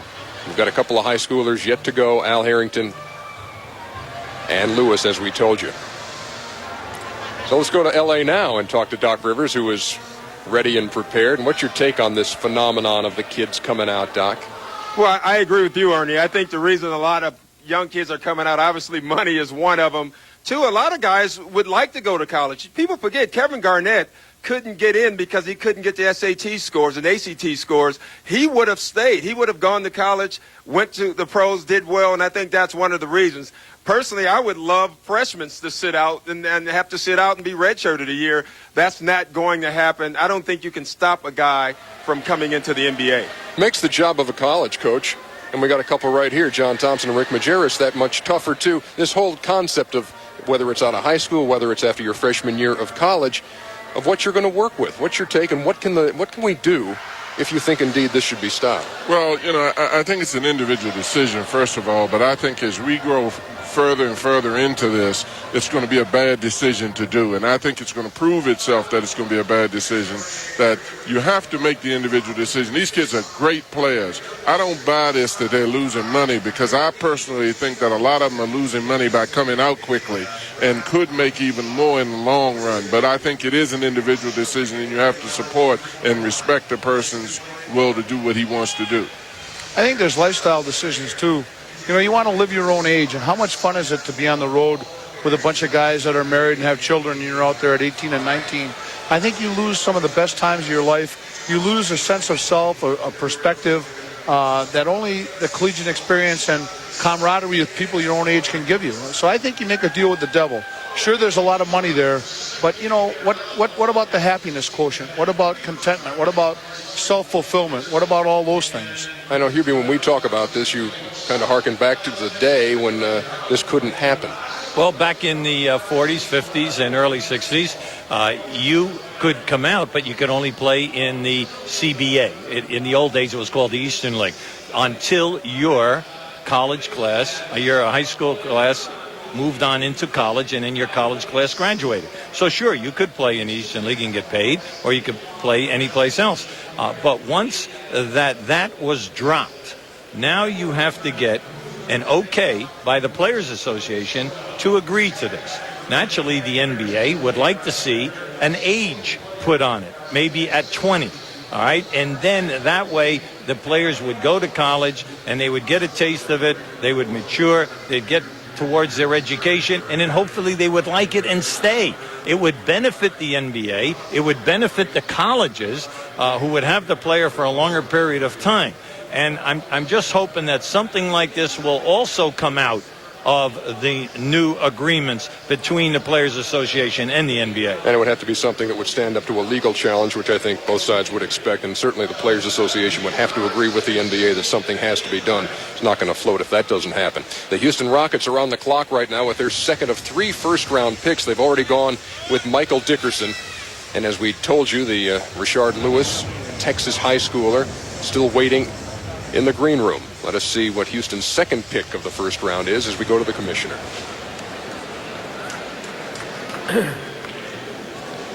With the 16th pick of the 1998 NBA draft, the Houston Rockets select Bryce Drew from Valparaiso University.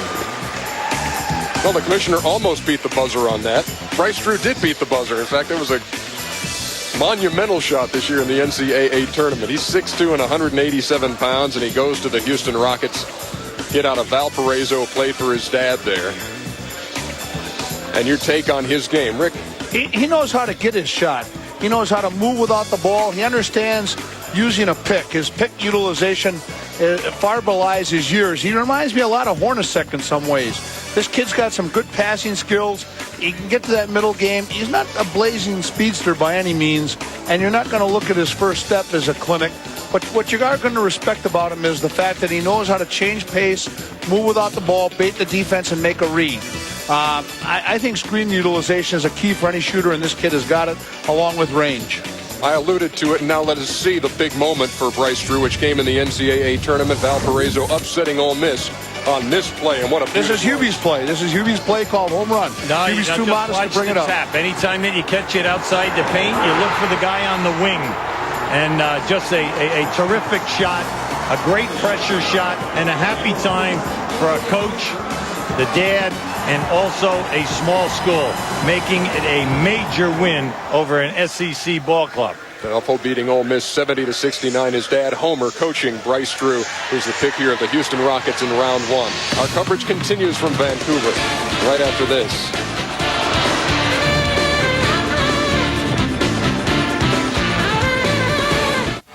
Thursday, they're two of the best teams in baseball. The big bats of the New York Yankees challenge the best pitching staff in the majors. Braves and Yankees, 7:35 Eastern Thursday on the Superstation. Got a few minutes to spare? New Turtle Wax Express Shine can quickly make your car look showroom new. Just spray on and wipe off. Turtle Wax Express Shine is carnauba enriched for a brilliant glow and long-lasting protection. And it works for all finishes, including clear coats. So try new Turtle Wax Express Shine and get a great Turtle Wax Shine in just minutes. And come down hard on grease with new Turtle Wax Purple Muscle Heavy Duty Cleaner.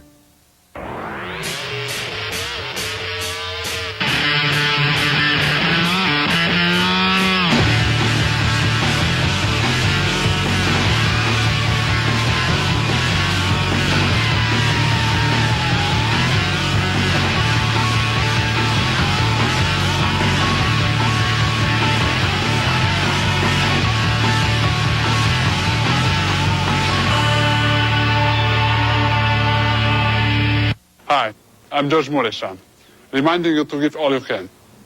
And score one for the kids. And score one for the kids. For the kids. And score one for the kids. Not going anywhere for a while? What is the line? And score one for the kids. Grab a Snickers, because nothing handles your hunger better. No! They don't look at me. Hungry? Why wait? For 100 years, Biv the Michelin Man has symbolized our never-ending quest to invent the best tires in the world.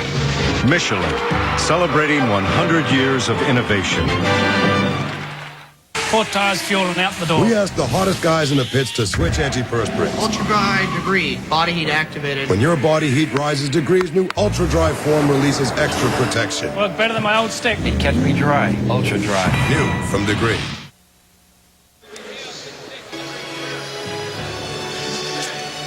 Sunday night at 8 o'clock Eastern, Goldie Hawn hosts the Warner Brothers story. No Guts, No Glory.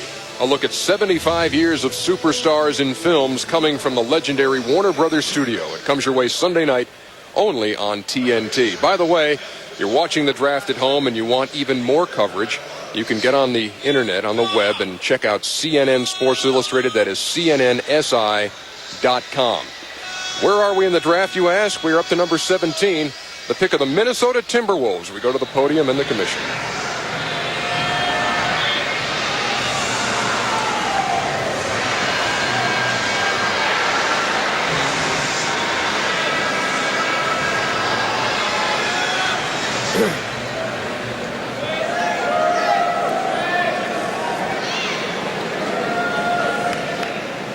With the 17th pick in the 1998 NBA Draft, the Minnesota Timberwolves select Radislav Nesterovic from Ljubljana, Slovenia.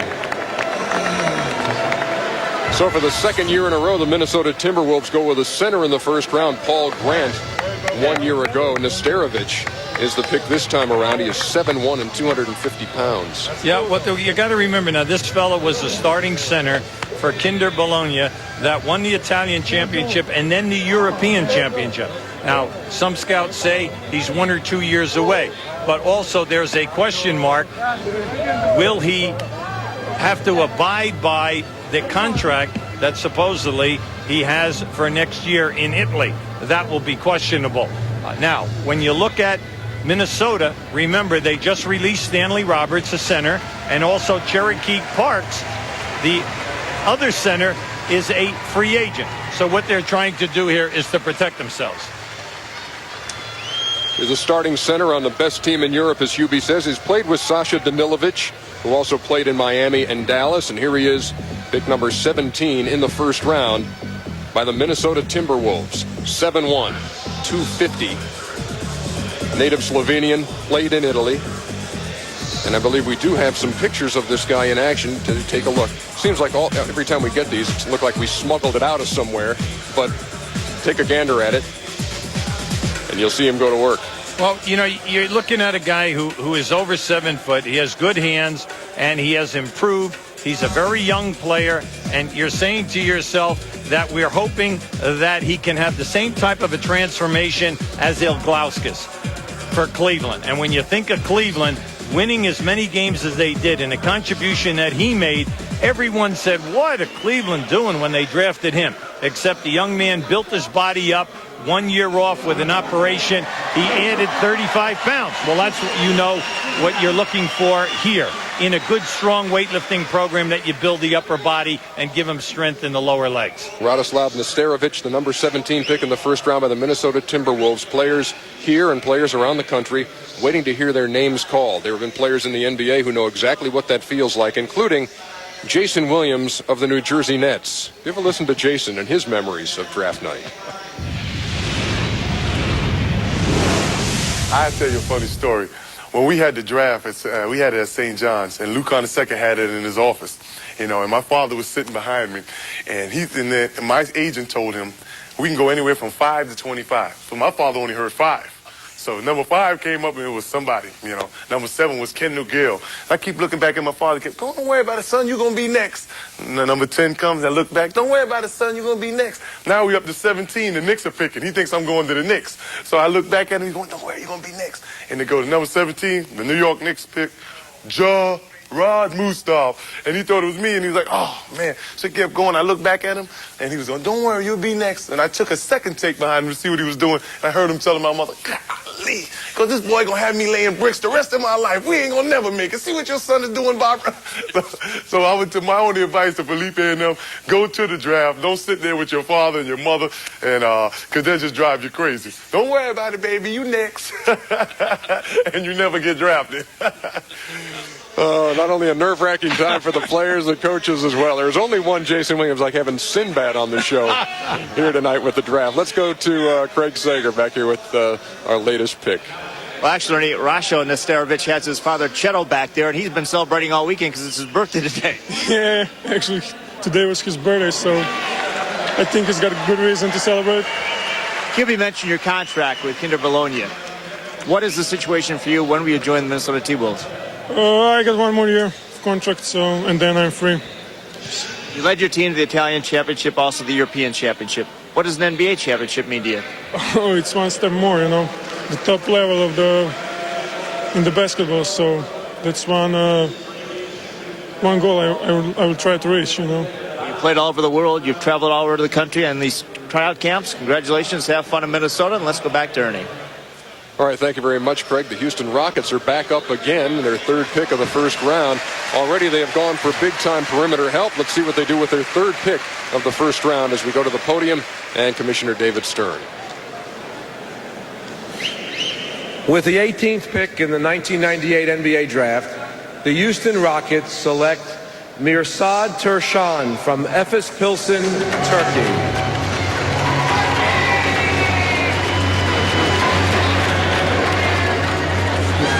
Not in the green room, but certainly in attendance, and there to get the hat, Mirsad Turchan. And he makes his way toward Commissioner David Stern. Now, this young guy, Ernie, at 6'9" out of Turkey, is an offensive force in FIBA basketball. He only is at 225. He's probably play a power forward position. And once again, all the European guys who are coming over without attending colleges in the United States have to go through the weightlifting buildup in the upper body. But he, in all of the teams that he worked out for, impressed everyone with his scoring ability. I have not heard of a guy say, this guy can't play. Now, you know that they're looking for him down the road. We played him this summer in Australia as a 22 and under team with the United States. I was fortunate to coach. This kid was the toughest rebounder in the tournament. This kid is a relentless rebounder. He goes back up a 2nd and 3rd time, rebounds out of area. He's like Moses Malone. He keeps coming and coming and coming. This kid is going to make it in the NBA because he personifies toughness. He's Jerry Sloan on the glass. I'll tell you that right now. I mean, this guy here, nothing gets between him and that ball. His pursuit of the ball is amazing.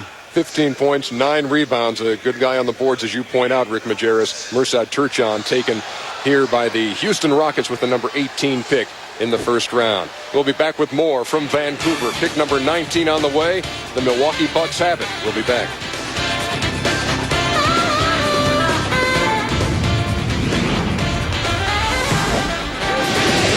Hello, I'm Charles Barkley. I was the number 5 pick in the 1984 draft. You're watching the NBA Draft on TNT.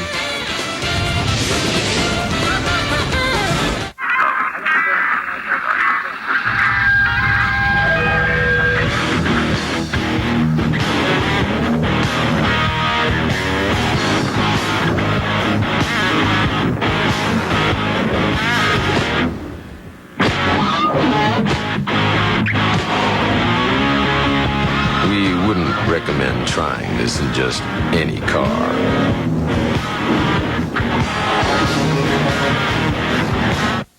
Here in America, home means different things to different people. But we're pretty much agreed on what it means to own a home. It has something to do with stronger communities, safer streets, better schools, and the hopes and dreams that America was built on. So whatever home means, one thing's certain, it's a lot more than just four walls and a roof. For a free guide that can help you on the path to home ownership, call the Fannie Mae Fund. Satellite TV, hundreds of channels, better than cable, sounds great. Forget about it. First, the guy tells me I need all this hardware. Ka-ching! Then there's installation, another $200. No problem. Then I find out satellite systems don't carry local channels. What's up with that? I watch local news, sports, and weather twice a day. And get this, with satellite TV, the same channels I already have with cable could actually cost more. Satellite TV? No thanks. I'll keep my cable. Cable TV, the best value in home entertainment. Getting hurt on the job can be devastating to your family, but getting hurt by the workers' compensation system can be avoided. Your employer's insurance company may claim they'll take care of everything. The offices of Rucka, O'Boyle, Lombardo, and McKenna have represented injured workers for 25 years. Call them. Don't wait until it's too late. Making a false or fraudulent workers' compensation claim is a felony subject to up to 5 years in prison or a fine of up to $50,000 or double the value of the fraud, whichever is greater, or by both imprisonment and fine.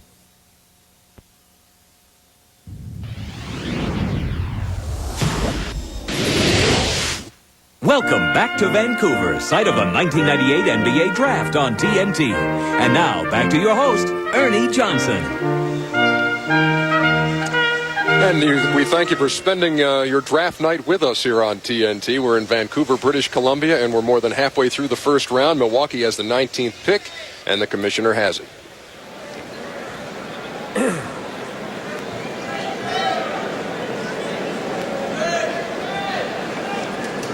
With the 19th pick in the 1998 NBA Draft, the Milwaukee Bucks select Pat Garrity from the University of Notre Dame. So for 6'9", Pat Garrity, the wait ends as he is selected by the Milwaukee Bucks. John Thompson? I like him. I think his versatility offensively is what, is so impressive. He reminds me of somewhat of a version of Christian Laettner. Maybe not some of the attributes, but he can shoot it, he can drive, and I think he's a very competitive kid. I think he's, particularly in the right setting with the right pieces around him, will be a very outstanding professional athlete. All Big East first team, 23 points a game, and at Notre Dame, that was the highest since Adrian Dantley's 28.6 back in 1976. What makes him such an effective scorer? I think he can come off a screen and catch it. He catches it in transition well. I think what he's going to have to do, though, is develop a low post game. I question about his ability to defend a three. And then as a four, I think he's a little bit light and not strong enough down there.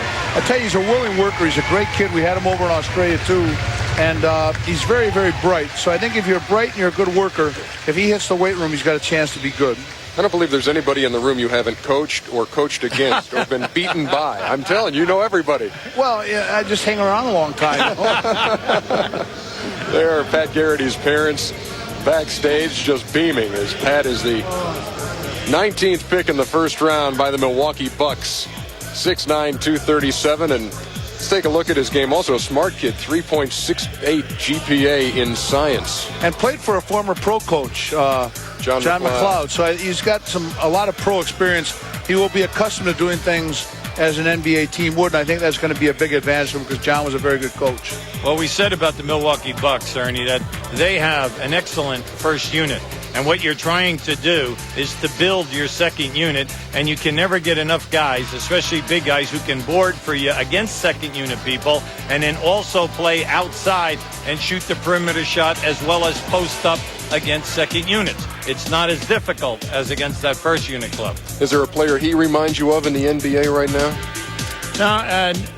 No, not off the top of my head. How about the type of a player like Gugliotta? Would you say he's something like Gugliotta? Yeah, definitely. I think his versatility, that size and being able to go out and face the basket, put the ball on the floor, being able to pass the ball, and playing for John, he's going to know some things that other people don't know because of the fact that John has taught him what to expect at that level. Let's go to Craig Sager, who's got Pat Garrity with him. Craig? Well, Pat, as you're waiting back there for your name to be called, you're talking to your parents, you're talking to John McLeod, your college coach. What was going through your mind? What did you guys discuss?